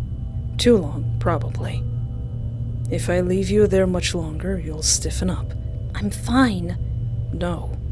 You're fatigued, and you've been mostly immobile. Those are not sustainable. He steps closer, and your body tenses automatically. His eyes flick to the movement immediately. Relax. His hand moves to the chain first. The metal gives with a quiet clink. Then the other. You don't sit up right away. For a second, you just stare at your own wrists like you don't trust that they're free. Sit up slowly. His voice is low and similar to the one you may use with a patient or a frightened animal. You push yourself upright. You sway. He catches you before you can tip too far. One hand is at your upper arm, and the other settles at your waist. There. I was afraid of that. You're lightheaded. Don't fight me. He draws you to your feet, not gently, but not harshly either. Your knees threaten to give out, but Calvin's grip tightens before they can. Your knees threaten to give out, but Calvin's grip tightens before they can. Put your weight on me. Go on. His hand steadies firm at your waist as he starts guiding you forward, guiding me to my new cage or something. Good. Keep going. I said I was tired. Which is exactly why you need to move. His hand slides slightly higher at your side, correcting your balance. After prolonged inactivity, circulation drops. Your muscles feel weak, don't they? If you collapse, that creates unnecessary complications. Then let me sit down. Not yet. You stare at the door. It's not like you could overpower him. Could you? Could I? His gaze flicks over you, and his thumb shifts once against your side. Not enough to comfort you, but just enough to remind you that he's there. You're not physically at your best right now. What? Even if you were, I guarantee you wouldn't make it very far. It's almost like he can read your thoughts. Also, you're leaning on your left leg with more force than your right. You stare at him. Why are you paying attention to that? His expression doesn't change, and he doesn't answer your question. He turns you gently and guides you back the other way. His hands never leave you. How does your chest feel? What? Tight? Any shortness of breath? Why do you care? His eyes narrow at you. I asked a question. You swallow. I told you that I'm fine. When your knees start to weaken again, he notices immediately. That's enough. His hand presses more firmly into your side as he studies your face. You're pale. And you're tiring faster than I'd like. I told you I was tired. Something almost like irritation flickers across his face. And I'm accounting for that. He guides you back towards the bed. Your legs feel strange and heavy. You hate that part of you is relieved when the mattress hits the back of your knees. Lay down. You do. I'm so dang tired. Not necessarily to obey, but because your body needs it. He kneels slightly in front of you, hands resting on your knees to keep your legs apart, just enough for him to stand over you. This position feels wrong immediately. Look at me. You don't want to, but you do anyway. You don't have enough energy to argue. Much better. You needed that. You just wanted an excuse to touch me. He pauses, his thumbs still against your knees. His expression is unreadable. Those motivations are not mutually exclusive. Then he stands, replacing the restraints on your wrists. While I'm gone, try to rest. You mean try to escape? Gone? Gone where?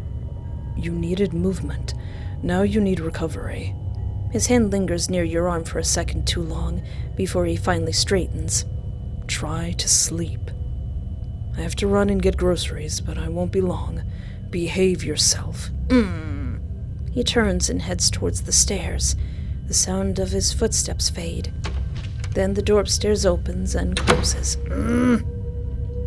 He left.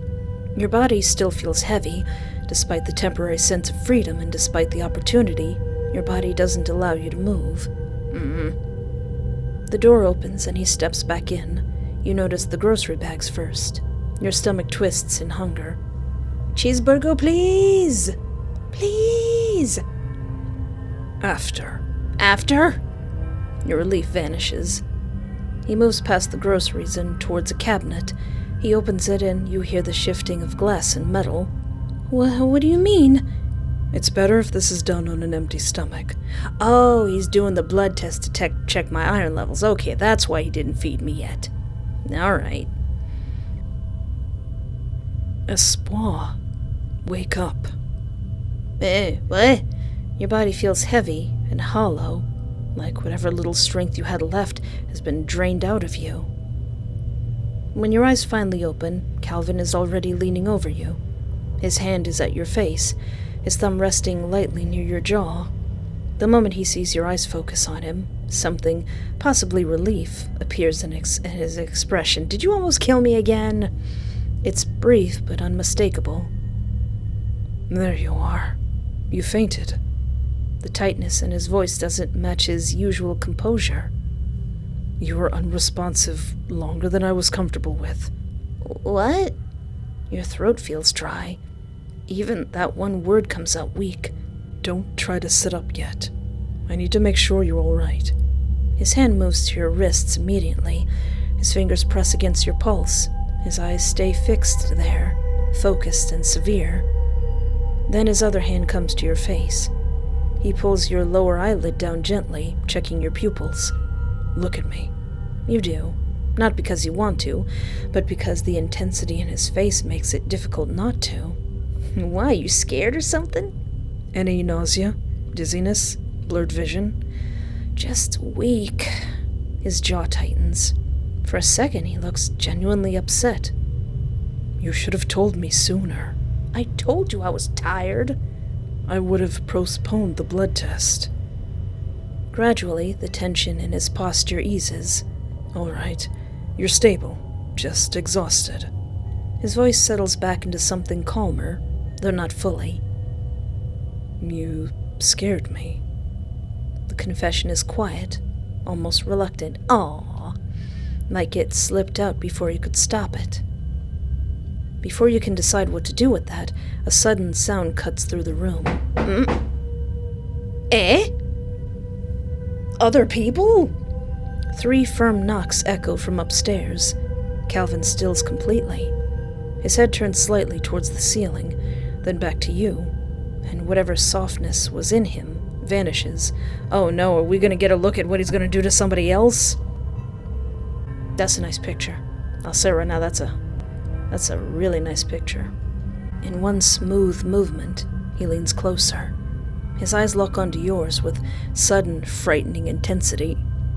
Then he raises one finger to his lips. Shh. The word is barely louder than a breath, but the look in his eyes says the rest. Do not move. Do not speak.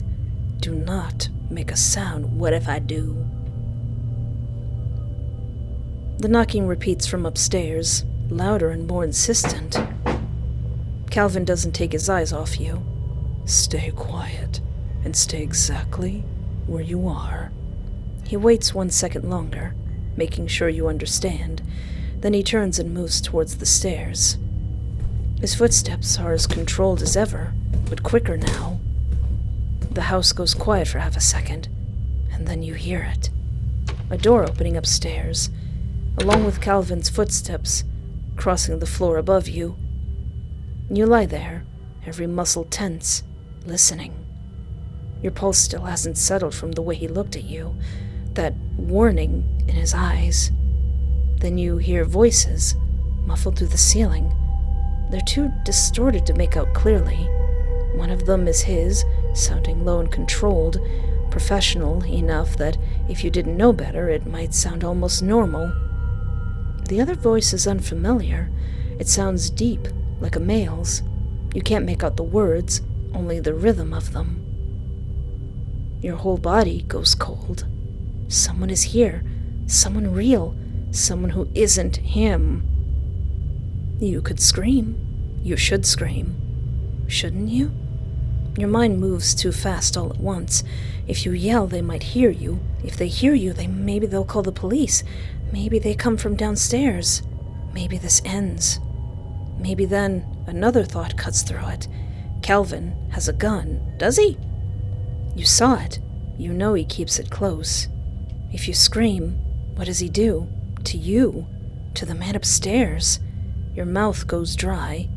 What if the man at the door is too far away? What if he only hears a sound and not words? What if Calvin talks over you? What if screaming isn't enough to save either of you? The voices continue overhead, still muffled, still impossible to understand. Your chest rises and falls too fast. If you stay quiet, this moment passes. Whoever's up there leaves, and then it's just you and Calvin again. No one knows you're here, but if you scream, everything could get worse, or better. Someone could die. Your body tenses around the choice. Gosh, dang it. I'll let fate decide. The decision tears out of you before you can think any harder. Fate has chosen. Help! Tasukete! Onegaishimasu! Help me! Your voice comes out raw and desperate. I don't want to scream that too loudly because I don't want my neighbors to think I'm in trouble. Louder than you expected. Louder than anything you've said since waking up in this room. Upstairs, everything stops. For one impossible second, there's only silence. Then something moves fast. There's a muffled shout you can't make out. And then, ah, dang it. The gunshot rips through the house. Your whole body jolts. The sound is so violent, so immediate, that your brain refuses to understand it at first. Then it does. You stop breathing. Something heavy hit the floor upstairs. A body. I mean, it could have been Calvin? You stare at the ceiling. Your mouth is still open, but no sound comes out. Scream again and see if anyone tells you to shut up. Slowly, calmly, footsteps cross the room above you. Dang it. Not running, not frantic. Calmer than even before he checked the door. Like this is simply another problem that now has to be dealt with. A door opens and closes somewhere upstairs. A minute passes, or maybe less, or maybe more. Time has stopped meaning anything. When the basement door finally opens, you know it's him before you even see him. Did I goof? Did I do a bad doctor? Tee-hee-hee. Calvin steps into the room. His clothes are neat, and his face is composed. Only his eyes have changed. They look colder and sharper now. That's the scariest ellipses I've ever seen. He shuts and locks the door behind him. I told you to stay quiet. Yeah, well, if you knew anything about me, you knew that I'm rambunctious. His voice is low, not raised at all. Your throat closes. You can't force out a word. Do you understand what you've done? It wasn't me, it was fate. It was fate. I left it all to fate. He steps closer. He would have left. This did not need to happen. That was an acquaintance from the clinic. That man had a family. He had children to take care of. A sick twist of disbelief turns through you. As if this is your fault. Listen. 90% of this is your fault, sir. As if he didn't pull the trigger. But you panicked. Again. He studies your face for a moment, then exhales through his nose. I need to take care of things upstairs. And I need you to be quiet while I do. Can you manage that? You nod quickly. Because what else can you do? I can make him regret the day he was born. Or at least the day that he met me. Good. His gaze lingers on you. We'll discuss this in the morning. Then he turns and leaves you there with the silence. He had a family. He was the acquaintance from the clinic. This is your fault. No, sir, don't even. Don't even, sir. You do not sleep. Hours feel like weeks when your body forces you to stay awake. You keep thinking about the stranger at the door. About what he must have been like. About what he must have been doing here. About how he knew Calvin.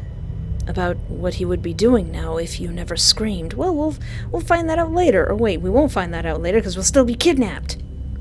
Eventually, you hear the familiar sound of the front door opening and closing. He hasn't been back since he left to take care of the body. You hear the soft thud of footsteps above you. Eventually, the footsteps make their way downstairs. Whatever emotion broke through yesterday has already been put neatly back into place. You made things more difficult than they needed to be. But we're past that now. He studies your face for a long moment. Not casually, but like he's arriving at something. I've been paying very close attention to you, to your behavior, and to the way you've adapted to your new environment. And I think I understand you better now. Calvin watches you carefully, like he's waiting for something specific. What are you doing? Just thinking. You're different. How? Most people in your position panic, or shut down, or they fight until they exhaust themselves. But you didn't do that. You watched. You listened. You asked questions. A strange feeling settles in your chest, because he isn't wrong. Even when you were afraid, you were still thinking. He steps closer. You don't pull away this time.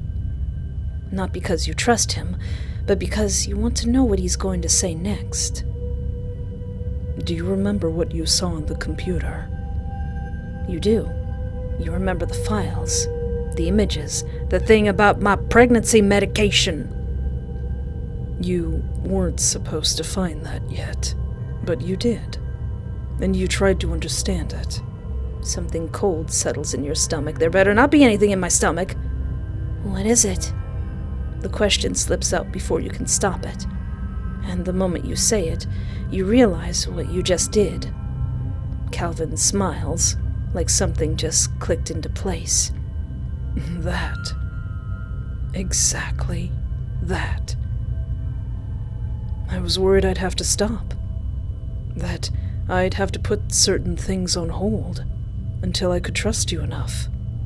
But I think I was underestimating you. Trust me with what? With my work. Oh no! He gestures vaguely around the room. This environment isn't ideal. It's too restrictive. His eyes return to you. And having to keep you down here brought on a whole other set of issues. But if you could be someone who helps instead of hinders, someone who could observe without interfering, someone who could learn. A quiet, creeping dread starts to build. Because you know where this is going. Oh no, are you going to take me on as your apprentice? I wouldn't need to stop. You mean? I mean, I could bring someone else in. The room feels smaller all at once. To continue my work. And you wouldn't just be a patient anymore. You'd be part of the process. Your chest tightens. My assistant. This is wrong. You know it's wrong. But beneath that, it's very interesting. You notice something else. Something quieter. Something that wants to see what happens. Oh no! Is this all about my morbid curiosity?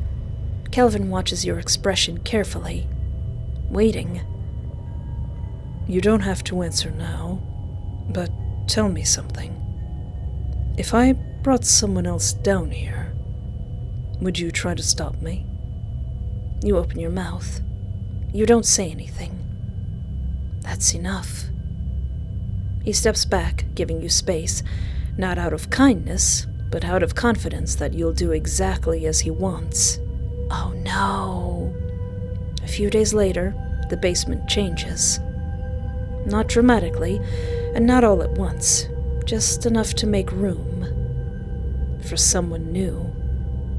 Oh no! The first time you hear the knocking again, you don't feel the same panic. You listen closely. Diagnosis? A curious mind. Oh no! Alright, what if I did stay quiet? You press your tongue to the roof of your mouth, hard, as if that alone will keep the sound inside. The voices upstairs continue, muffled and frustratingly indistinct. You hear the stranger speak again, then Calvin. His voice is low, smooth and controlled, the same voice he uses in the clinic. Your nails dig into your palms. This could have been your chance. Not really. Maybe it still is. But the memory of the gun stays fixed in your head. You already know you might die here. There's no reason to bring an innocent stranger into this. So you stay still, and you stay quiet. After a few more seconds, you hear movement overhead, like a faint shift of weight near the front door. Then the door opens. You hear a murmur, and a pause, and then it closes again. The stranger is gone. At least they're safe. To go back to their family, maybe. You stare up at the ceiling, sick with relief, sick with regret, sick with the horrible awareness that you just let your only witness walk away. Footsteps cross the floor above you. Not hurried this time, but steady and certain. The basement door opens. Happy now? Calvin steps back into the room. He looks at you immediately, analyzing your face, like he expected you to disobey. Is that why he was so calm before? He's like, I knew you would pull some stuff like this. I knew it. Something in his posture eases. Good. He comes closer. There better be some head pats for that good. Thank you for listening. The praise makes your stomach turn. You didn't do it for him. You did it because you were afraid. Because you didn't know what he would do. You made the right decision. That could have become messy. His hand lifts. For one tense second, you think he's going to touch your face again. Instead, his fingers brush lightly over your hairline. He did give me head pats. Alright, maybe this guy's okay. You stayed quiet. You trusted me. No, that isn't what happened. Is it? It doesn't matter. Because he's already decided that's what it meant. I'm pleased with you. Don't smile and pat my head. I'm still mad at you. Try to rest. We'll talk more in the morning. He leaves you alone. You're not sure which feels worse. Your only chance getting away, or feeling grateful that you're still alive enough to lay chained to the bed. Yeah, diagnosis, a curious mind. Alright, yeah, I figured it was still gonna go to that ending. Alright, fine. That's not too bad, I guess.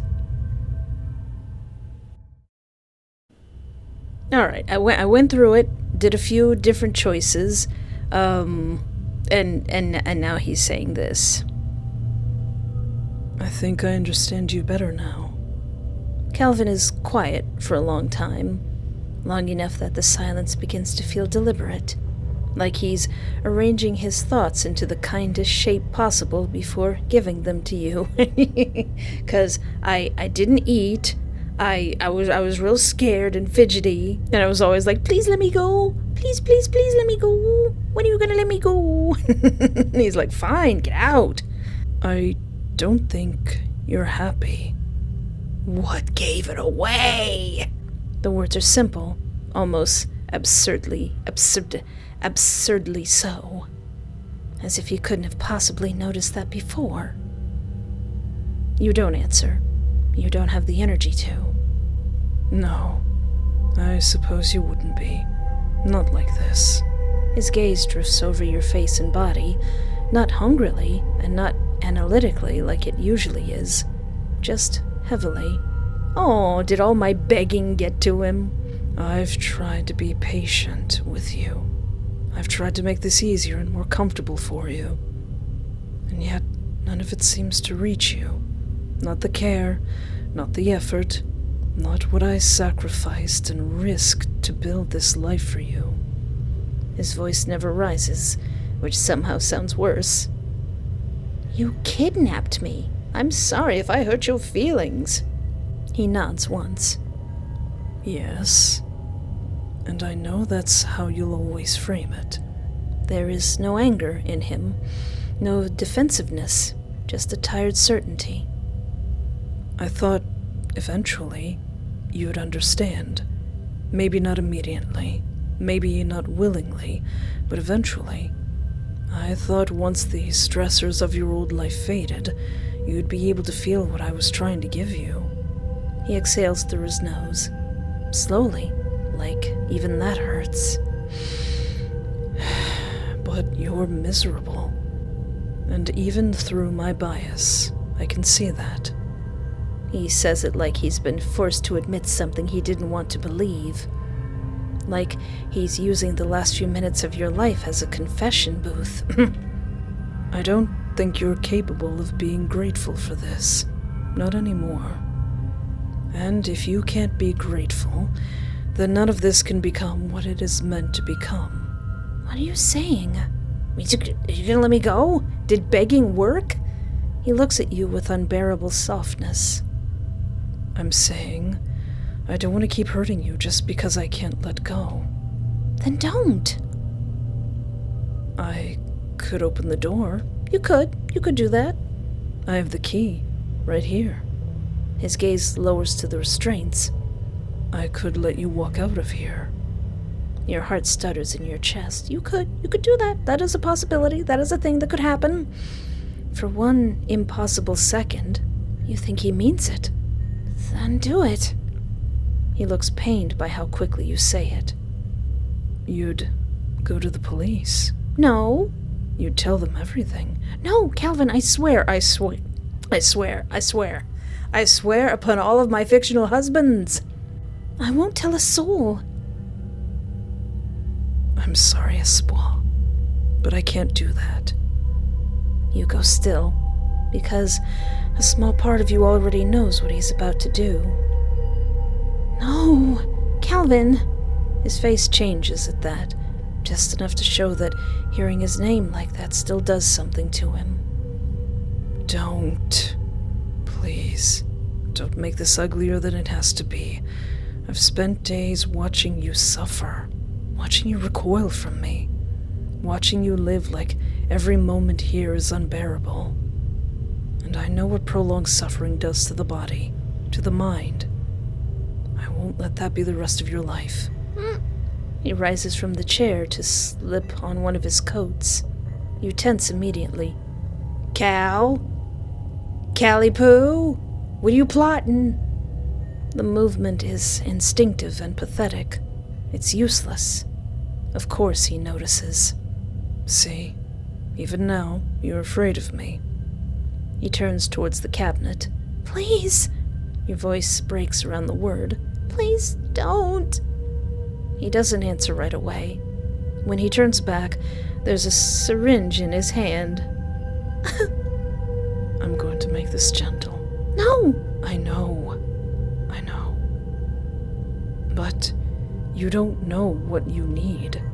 That's always been the problem. Wait. No. Wait. He comes closer. You pull against the restraints, even though you know better. Even though you know it won't matter. If things were different, if you had just been able to let me love you, if you had let any of this comfort you, I would have kept you forever.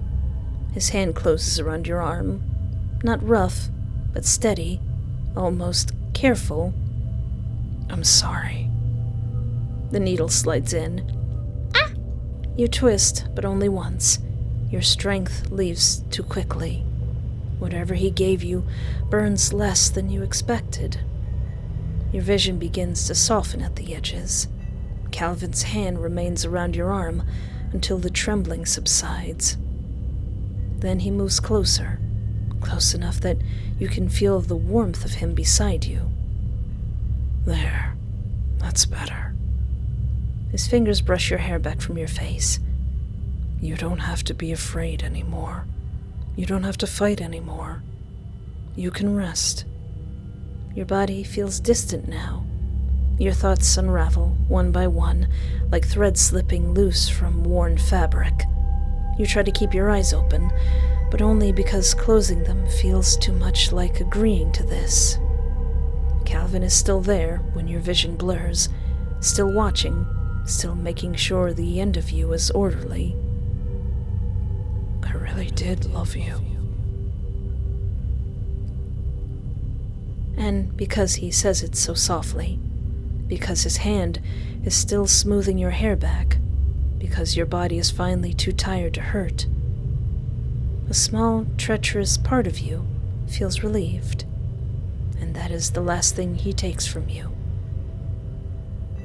Cause of death? Mercy. You killed me. You euthanized me. You put me out of my misery when all you had to do was let me go. Well, fine. I didn't want to be here anyway. The food sucks. You know what? I'm mad. I don't even care. Somebody's behind me, I ignore them. You straighten your shoulders and keep walking. If you don't acknowledge it, maybe it isn't real. The footsteps grow closer. Closer. They're not even trying to match your pace anymore. They're overtaking it. You risk a glance. He's only a few feet behind you now. Why are they so fast? Maybe they're exercising. You look forward again. Don't react. Don't encourage it. Just walk. And grip your machete. Your pace quickens despite your command. The footsteps behind you adjust instantly. A presence fills the space at your back. Too close. You can feel the heat of them now. A gloved hand suddenly catches your elbow. Hey! Let go of me! You twist sharply, but their grip tightens. The other hand comes up fast. It covers your mouth before you can scream. Your back is forced against them. Your heart slams wildly in your chest. God, I really thought you'd pay more attention to your surroundings. I was so prepared and nervous for nothing. You struggle harder. As I'm offended. Your nails scrape uselessly against fabric. He shifts his weight slightly, adjusting you effortlessly. Please, hold still. Something cold presses against the inside of your arm. You freeze. No, no! The sting comes a second later. You gasp against his palm. Your muscles weaken almost immediately. Your knees give out. He keeps you upright with ease. There we go. Rude. The world tilts. The streetlight above you blurs into a halo of yellow. Your fingers twitch weakly against his sleeve. The mask hovers at the edge of your fading vision. How easy. Darkness pours in from the edges of your sight. I'll show you who's easy. I don't care, I'm too tired. I'm just so dang tired. Are there any other health concerns you're worried about, Espoir? Nope. I don't even care. No concerns. Nope. No concerns.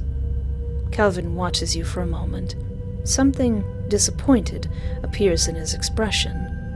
None? Nope. He leans back slightly in his chair. His fingers tap once against the desk. That's unusual. Yeah, well, when you've been strapped to a bed as many times as I have, it just kind of becomes numb. How? He studies your face carefully. You're normally very curious. You ask questions about your body, about your treatments, about everything, really. His voice remains calm. There's a quiet expectation behind it. It's one of the things I admire about you. Is this going to get him to fall out of love with me? Patients who ask questions tend to recover faster. He folds his hands together on the desk. So, I'll ask again. Do you have any concerns? Nope. No, I have no strong feelings one way or another. Still none. Calvin watches you carefully. The faint disappointment from earlier deepens. I see. He folds his hands together on the desk. I'm beginning to feel like you don't care very much about your health after all, Espoir. That's not... You were exhausted when I found you.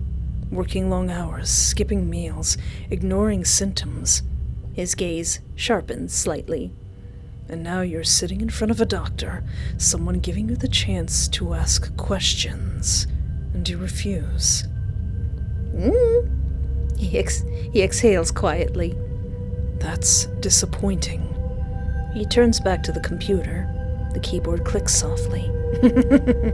He just types in DGAF. This change in behavior and lack of curiosity can indicate a deeper issue. You mean depression?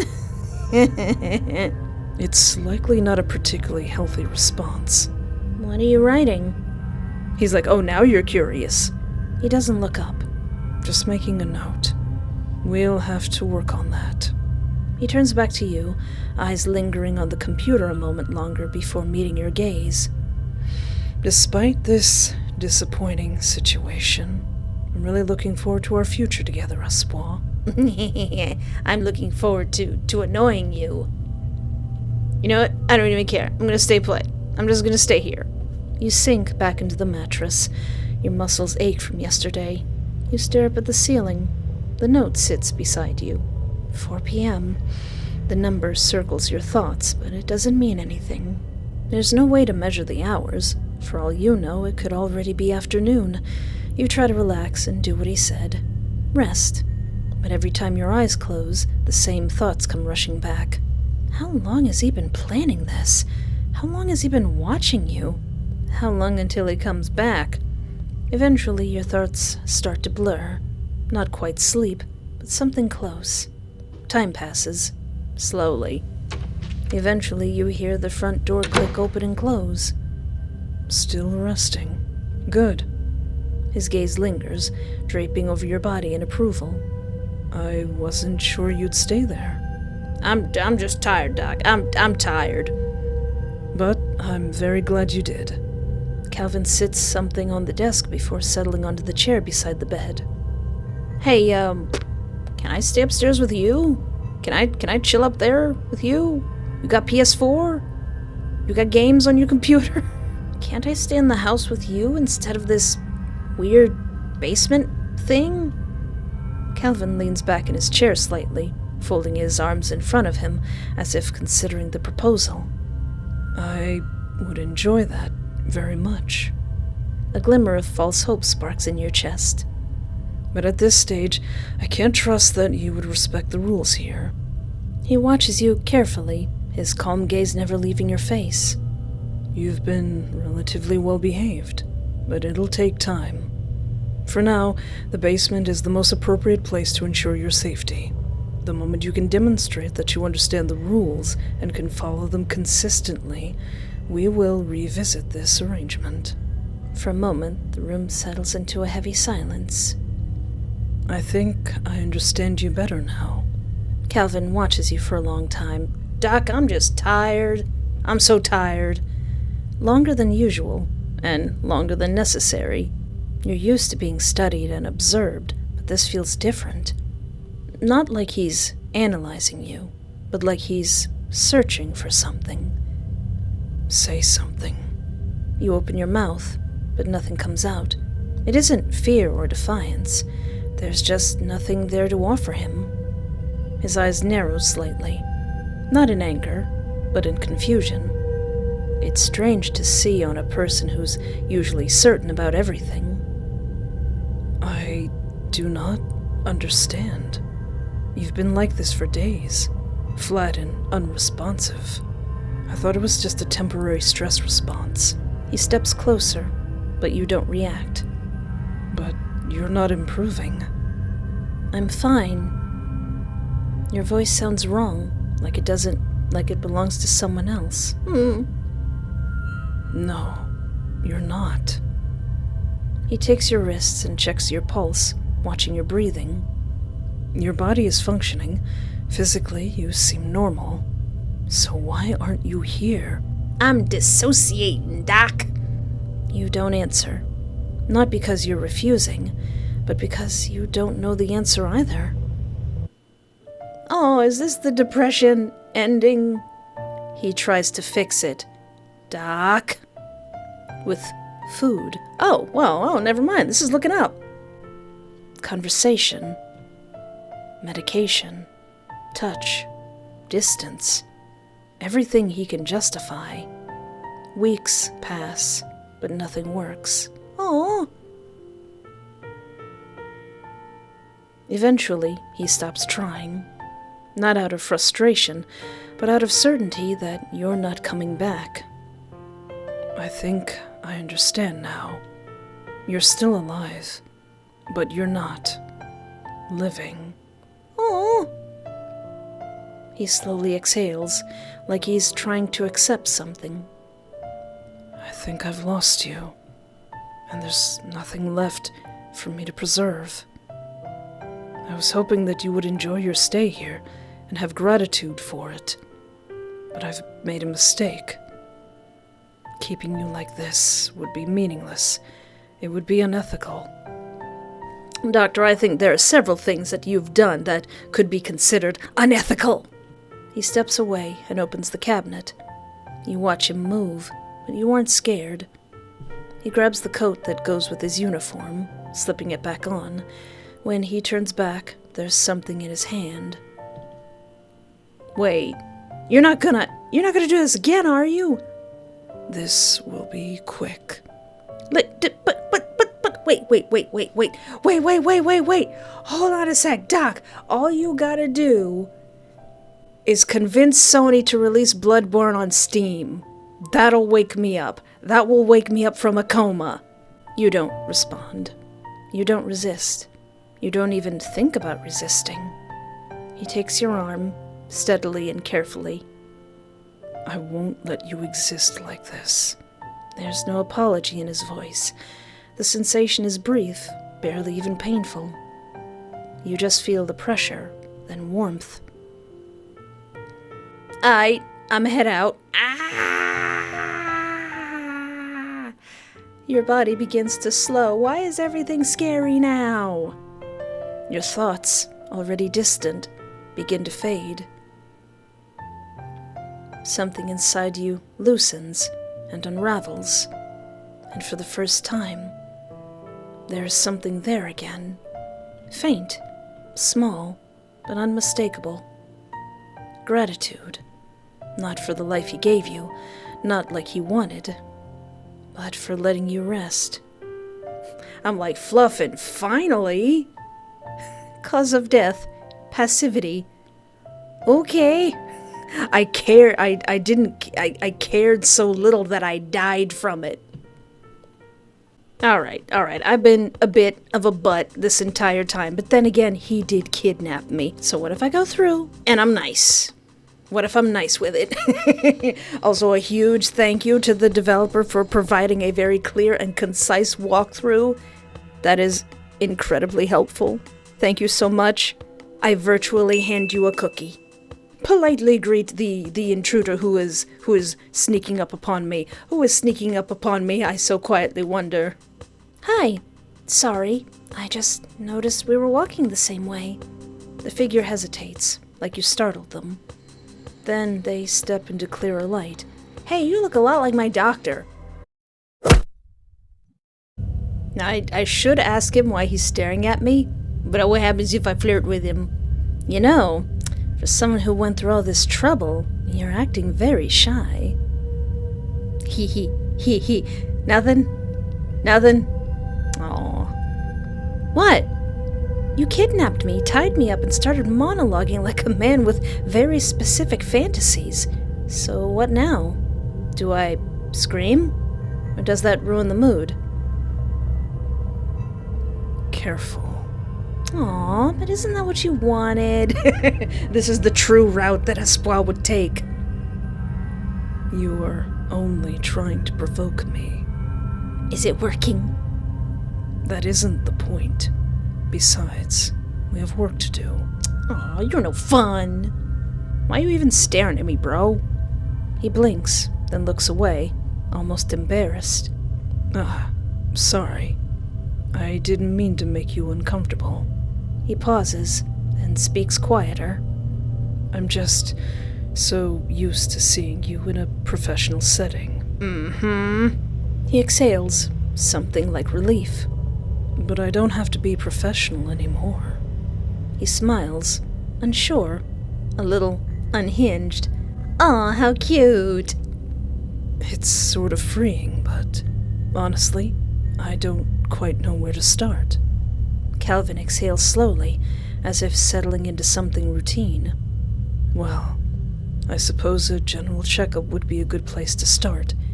You know, Calvin, I'm getting the feeling that you don't allow yourself to smile. You don't allot yourself any whimsy. You need more whimsy in your life.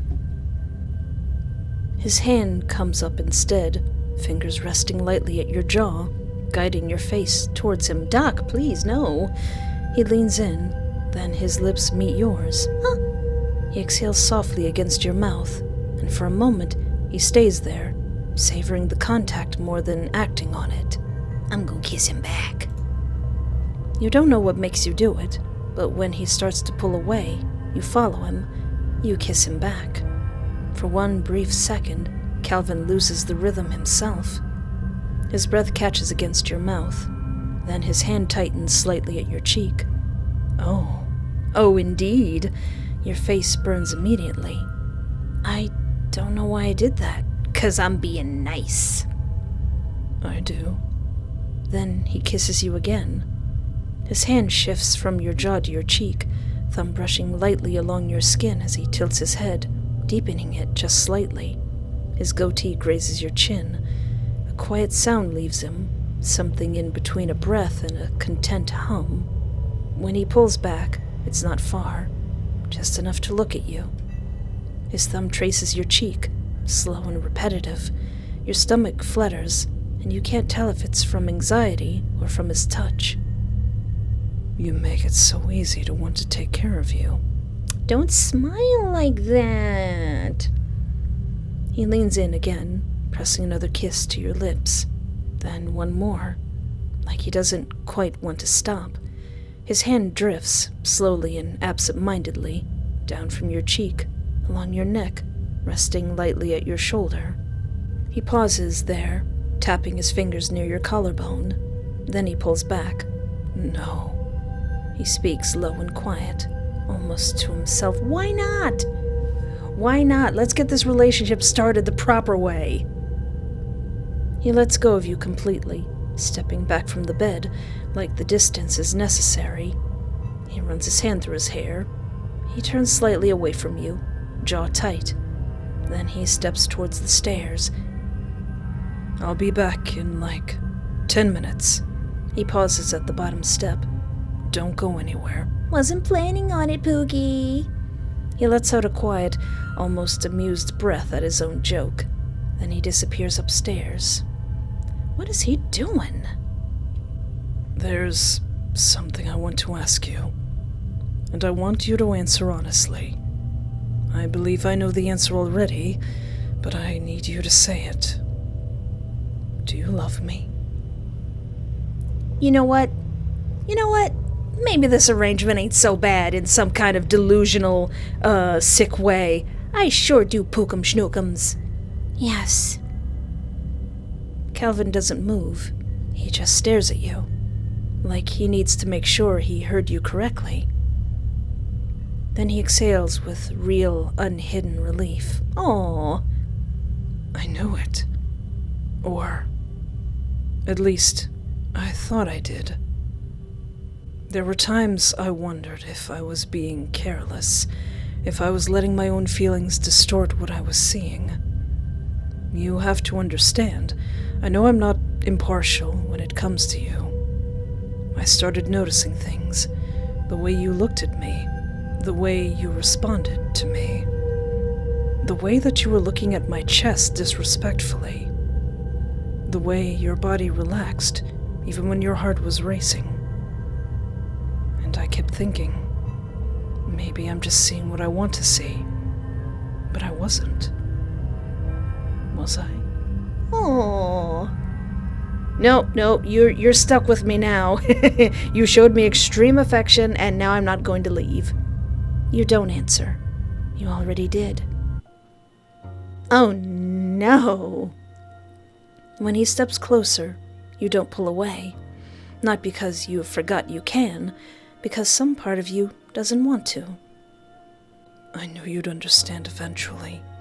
You just needed time. Yeah, I just needed to go through, 8 endings? His hand slowly rises to your face. When his fingers touch your cheek, you don't flinch. You look like you have something to say. Say it. How much do I owe you? I don't have insurance. Nothing. Shame. Wait, am I supposed to write something there? His thumb brushes lightly beneath your eye, then across your cheekbone. Not checking or examining like he usually does, just touching. Like he's allowing himself to enjoy it now. Aww. You don't have to be afraid anymore. Everything is going to be easier now. You want to believe that. Maybe you already do. He leans down and kisses you. Not like someone losing control, but like someone finally taking something he has been careful not to touch. His hand stays at your face. His other one settles possessively at your side. When he pulls back, it isn't far. His forehead rests briefly against yours. I really do know you. Better than anyone else. After that, things change. The restraints come off. Privileges replace them. He stops pretending not to stare. And he just stares anyway. Stops pretending his hand lingered by accident. Stops pretending his attention is only clinical. When he wants your attention, he takes it. When he wants you near him, he says so. When he touches you, there's less hesitation in it now. And somehow, that makes him feel even stranger. Oh no, He's putting too much whimsy into his life. Less controlled. Less distant. Creepier. Uh-oh. Like the version of Calvin you knew before was only ever a mask, and now he doesn't see any reason to keep it on. Uh-oh. He smiles more. That's good, right? Not in a comforting way, but in a private way. Like he's always thinking something he hasn't said yet. At night, he keeps you close, with an arm around your waist and a hand at your back. Oh, he's a cuddler. And whenever you look at him now, you can see the obsession more clearly than before, not hidden behind professionalism. You stay. Not because you have to, because leaving doesn't feel like an option you want anymore. Like, oh, it's just my crazy doctor friend. And when he touches you now, it feels different. You grow accustomed to it. You begin to crave it, just like he planned from the beginning. Diagnosis, a loving heart. Or diagnosis, a people pleaser. What if I type in, I love you? I know. Something about the way he says it makes your stomach twist.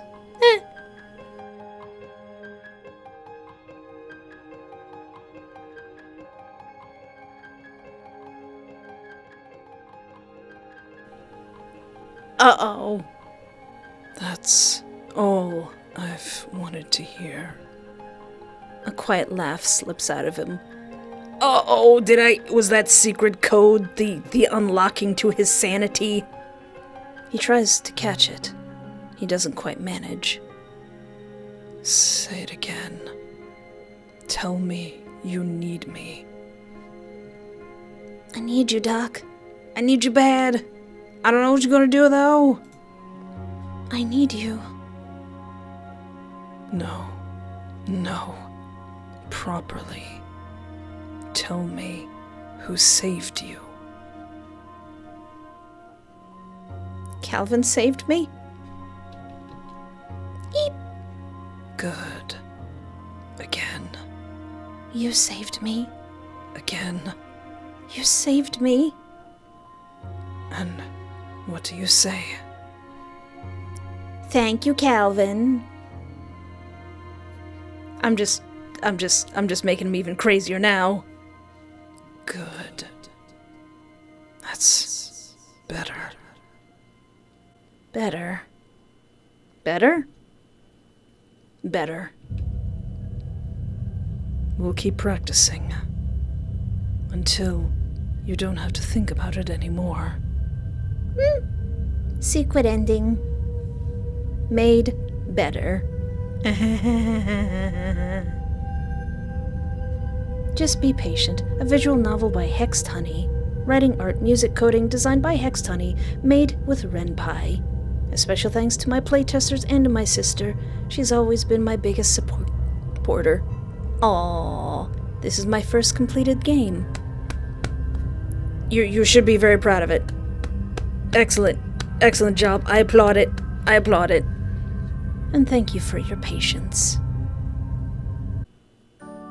Calvin is not real. You are okay. Aww. This is helping, trust me. Take a deep breath. This is a tree, by the way. Watermark. Enjoy these happy images. You are safe. Take your time. Aww. You are safe here. Aww, that's so cute. You are safe. I've got that dog in me.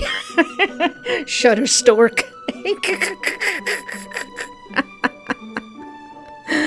Lovely. Hello, Editor Espoir here. Recording a few scenes that I forgot to record because I didn't know they were there. Let's start with, flirting. You know, for someone who went through all this trouble, you're acting very shy. He keeps his gloved fingers over your bare skin. Heart rate is elevated. That's expected. He releases your wrists and reaches for a blood pressure cuff. He wraps it around your arm with practiced efficiency. For the record, this is the best first date I've ever been on. His eyes flicker up at yours once before returning to your arm. Try to relax. What? Nothing. Doc, these are my best flirts. He steps back. Now, how are you feeling? Feeling pretty hot. I don't know, I just feel hot. Define that. What? Temperature or something else? Something else. Definitely something else. I hope you're picking up what I'm putting down, Doc. The question throws you off, and of course he notices. You're difficult to interpret sometimes. Well, there's an easy fix for the heat. Before you can respond, his hands move. He adjusts your clothing, unbuttoning and loosening them slightly, exposing more of your skin to the air. Wait here. You almost laugh, like you have a choice. He leaves. He quickly comes back with something in his hand. Hey, Doc. Hey, Doc. Now, if I squinted real bad, this video might get demonetized. This should help. A popsicle. It's bright red, already starting to melt slightly. It's strawberry. Mostly water and fruit, but it'll cool you down. He holds it out to you. You instinctively reach for it, but the chain pulls tight. Ow! You didn't even make it halfway. You did that on purpose! Recognition appears in his expression. Right. For a second, it looks like he might undo it, but he doesn't. Instead, he steps closer. Close enough that you can feel the residual warmth from his body. The popsicle lifts again, this time towards your mouth. Open. You hesitate. His eyes don't leave you. You said you were hot. Slowly, you comply. The cold hits you immediately, sharp against your tongue. The popsicle moves slightly as you take it into your mouth, and he adjusts his grip without thinking. Really hope nobody is, walking in on you as you're watching this part of the video.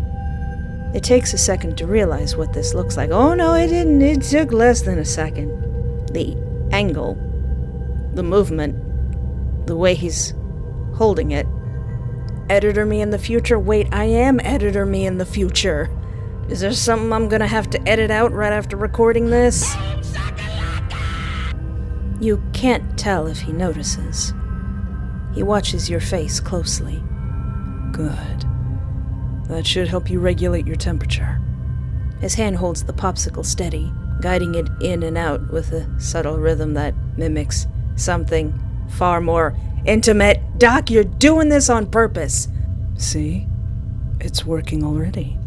His voice is calm, but there's a faint tension in his jaw, a flicker in his eyes that betrays the stoic mask. He doesn't pull the popsicle away, letting you work on it while he stands there, his presence looming. The chain rattles softly as you shift, trying to get more comfortable, but it only reminds you of your helpless position. You're doing well. Taking it like that. It's helping. Shut up! The words hang in the air, laced with double meaning. You feel the popsicle shrink between your lips, the sticky juice dripping down your chin, but he doesn't offer to wipe it. Instead, his free hand brushes your cheek. Thanks, I guess. You knew exactly what you were doing. Your voice comes out muffled around the popsicle. Gratitude. That's all I ask for. I saved you from that life out there. No one cared for you like I do now. He withdraws the popsicle slowly.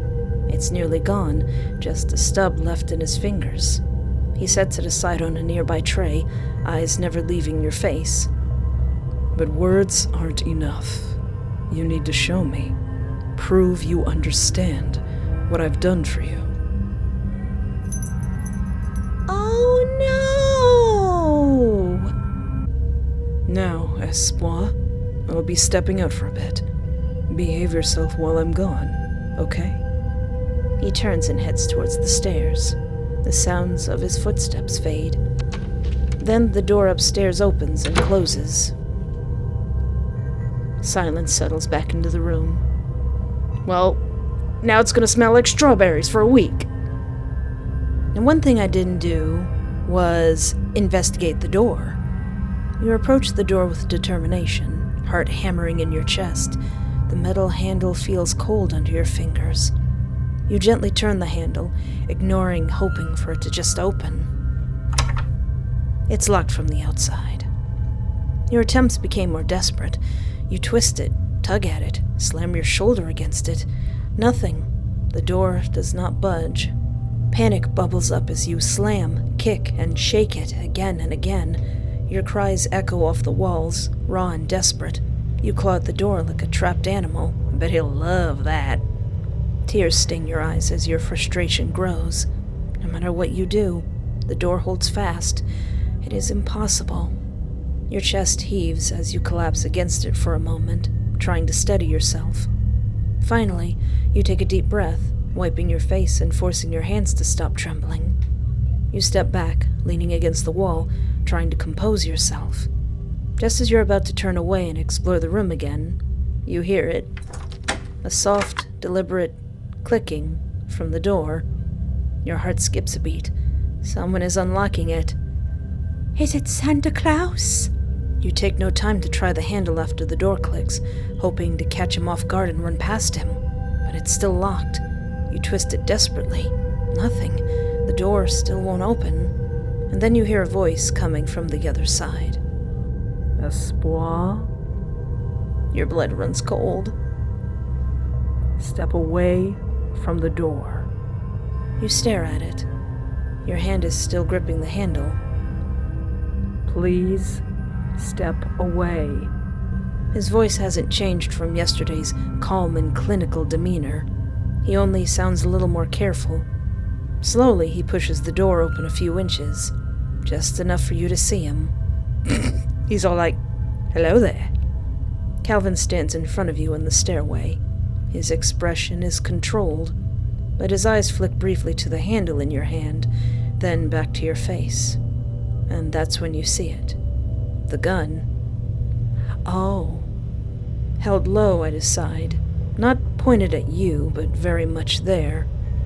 I need you to step away from the door. His voice remains steady and professional, like he's trying very hard not to escalate the situation. We don't need to make this difficult. His eyes flick back down for a split second, to your wrists, the thin line of blood. When he looks back up, something tightens in his expression. You hurt yourself. He exhales slowly. Step away, and we can take care of that. The hallway behind him is right there. Freedom. All you have to do is get past him. Your pulse pounds in your ears. Calvin watches you carefully, waiting.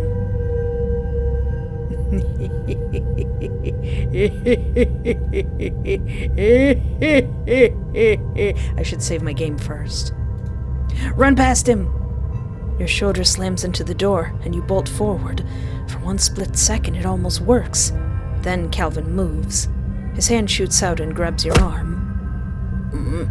He pivots sharply, and your back hits the floor with a painful thud. The air rushes out of your lungs. Before you can recover, his knee pins your leg to the ground. The gun is suddenly much closer. Not pointed at you, but close enough. I told you to step away from the door. His voice isn't raised. If anything, it sounds disappointed. Running would have ended badly for you. His eyes flick to your injured wrists again. You already hurt. Let's not add to that. After a moment, he slowly releases his grip. Stand up. Before you have the choice to comply or not, he forces you to your feet and shoves you back into the room. You find yourself back on the bed. Calvin closes the door behind him. The lock settles into place. He sets the gun on the desk, deliberately within reach. Then his attention returns to you and your wrists. He slowly approaches the bed. Let me see. You hesitate. His eyes lift to yours. Your wrists. Now. Reluctantly, you extend your hands. His fingers close around your wrists, warm and steady. He turns your hand slightly, studying the damage, the raw skin, the thin streak of blood. You fought too hard against the restraints. His thumb presses lightly along the joint, testing it. You flinch. Relax. Sir, you just bum-rushed me, and you have a gun sitting on the table. I don't think I would be able to relax in this situation. He releases your wrists and moves to a cabinet nearby. You hadn't noticed it before. He opens it. Inside are medical supplies, organized and prepared. He returns with alcohol and gauze. This will sting. Wait, what if I tell him that I'm feeling dirty? Now, am I feeling dirty, or am I feeling dirty? I feel dirty. His expression shifts into something almost interested. Physically, I presume? His eyebrow lifts slightly. You hesitate, then nod. Shame. What did that mean? Nonetheless, I would never deprive you of proper hygiene. Not intentionally, anyways. I suppose I haven't been allowing you to maintain that, have I? Yeah, when was the last time I washed my hands? The way he says it almost sounds like an afterthought, like it simply slipped his mind. Yeah, and when am I going to go to the toilets? He steps closer, reaching for you. The restraints are undone with a quiet click. Come on. Careful. His hand settles on your arm, guiding you upright. Not quite rough, but not optimal either. Ooh, we're in someplace different. The bathroom is perfectly clean. He positions you in front of the sink, already reaching past you for a toothbrush. Open. You hesitate. Is he not even gonna let me brush my own teeth? Now come on, Doc. That's where I would draw the line. You comply. He looks down at you, inspecting your teeth. He prepares the toothbrush and places it in your hand. Go on. You start brushing. He watches you brush for a few moments before turning slightly, reaching over to start the shower. Water hisses to life behind you. Steam begins to gather slowly in the air. You'll feel better after this.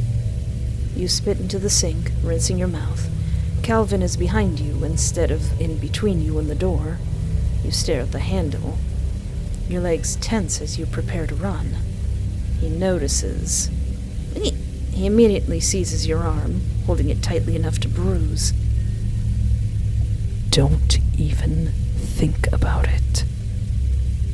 You can't stop me from thinking about it. Even with him behind you, you can feel his eyes study you. The sound of the shower fills the room now, but not loud enough to drown out your thoughts. My thoughts of thinking about it. You should feel relieved. You wanted this. Is he gonna leave or stay here? Behind you, the water keeps running, waiting. Before you can decide whether you even want this, his presence is suddenly close behind you. His chest brushes faintly against your back as he reaches around you. Hold still. His voice is quieter and more focused now. His hands move to your clothes. Hey! He gently pushes your hands away. Fabric shifts and falls away until you're left naked in front of him. Your skin prickles as the air hits it. You feel exposed. Then, you hear the distinct sound of a belt unfastening behind you. Oh. Your stomach drops. No. You don't turn around. You can't. He's not leaving. The realization settles in slowly. You step forward into the shower before he has to guide you. Warm water cascades over your skin. You instantly feel your muscles loosen and your body relax. God, it feels so good. Almost enough to make you forget about your situation, but not enough to drown out the tension you feel as he steps in behind you. Relax. Again, Doctor. I cannot relax. There is no relaxing in this type of situation. His hand settles briefly at your shoulder. Then it's gone. He reaches past you, adjusting the temperature slightly. Then his fingers move into your hair. You flinch. You're fine. He works the shampoo in slowly. His fingers drag against your scalp in a way that almost... You stop the thought. No, continue. If we're in this situation, we might as well find a way to enjoy it. You don't want to acknowledge how satisfying it feels. He rinses. Calvin, I can do this all by myself. He ignores you as he reaches for the conditioner bottle. His hands linger longer this time.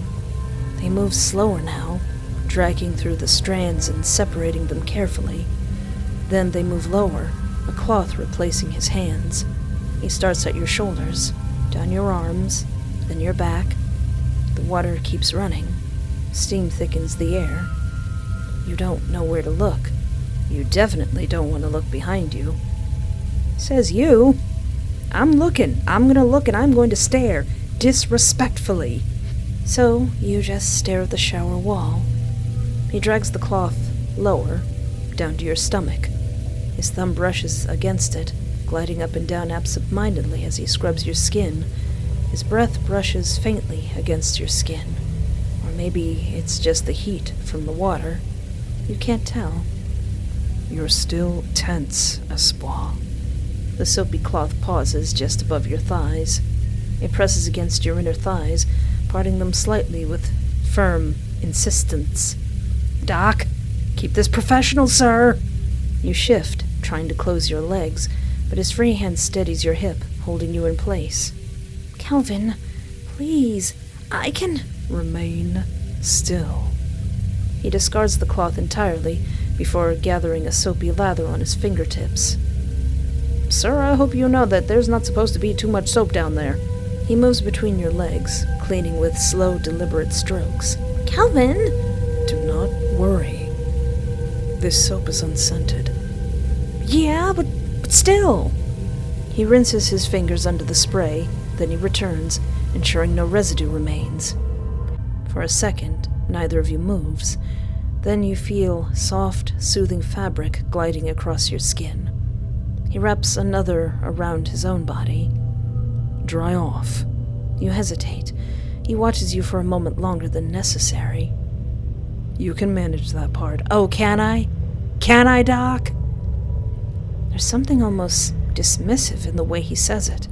Like this is the only thing he's willing to leave to you. Really, the thing I hate doing the most, the drying off, you can't do that for me? Ugh. You dry yourself quickly. When you're done, he steps forward again. His hand finds your arm without hesitation. He guides you out of the shower. The floor feels unsteady under your feet, or maybe that's just you. He doesn't let go of you, not even for a second. By the time you reach the bed, your body already knows what's coming. Do I? Sit. I are not dog. You do, because it's easier than resisting. Because your legs still feel weak. Because he's already guiding you down anyway. The mattress dips beneath you. You barely have time to adjust before his hands move again. Cold metal closes around your wrists. Then the other. The restraints settle back into place, like they never left. There. That's better. You stare at him, still damp, still trying to process everything that had just happened. I'll be stepping out for a bit. Behave yourself. He turns and heads towards the stairs. The sound of his footsteps fade. Then the door upstairs opens and closes. We did it. We got all the endings. Now Editor Me in the future has to edit them all together. Wait. I'm Editor Me. Well, that was Just Be Patient, and goodness, for this developer's first game, this has really good writing, gorgeous art, a yandere who's actually kind of unsettling. And you guys know the kind of yanderes that I've come up against. You know that I love creepy doctors. This is probably the second creepy doctor that's actually scared me. If I make another top whatever scariest visual novel characters, Calvin, Doc Cal is going on there. This was absolutely phenomenal. I really enjoyed this. And of course, if you would like to play this game for yourself, there is a link in the description of my video. Please heed the warnings, and don't forget to rate the games you really, really like, and follow the developer. It really does help out their games. And of course, if you would like to watch me play more amazing visual novels with questionable love interest, feel free to peruse around my channel, and don't forget to like, subscribe, or interact in any way that's comfortable for you, because that really does help out my channel. It helps it grow, it helps more people find it, and it gets us closer to 100,000 subscribers. But anyway, thank you so much for hanging out with me. Take care of yourself, have a great night, and remember, there is always hope.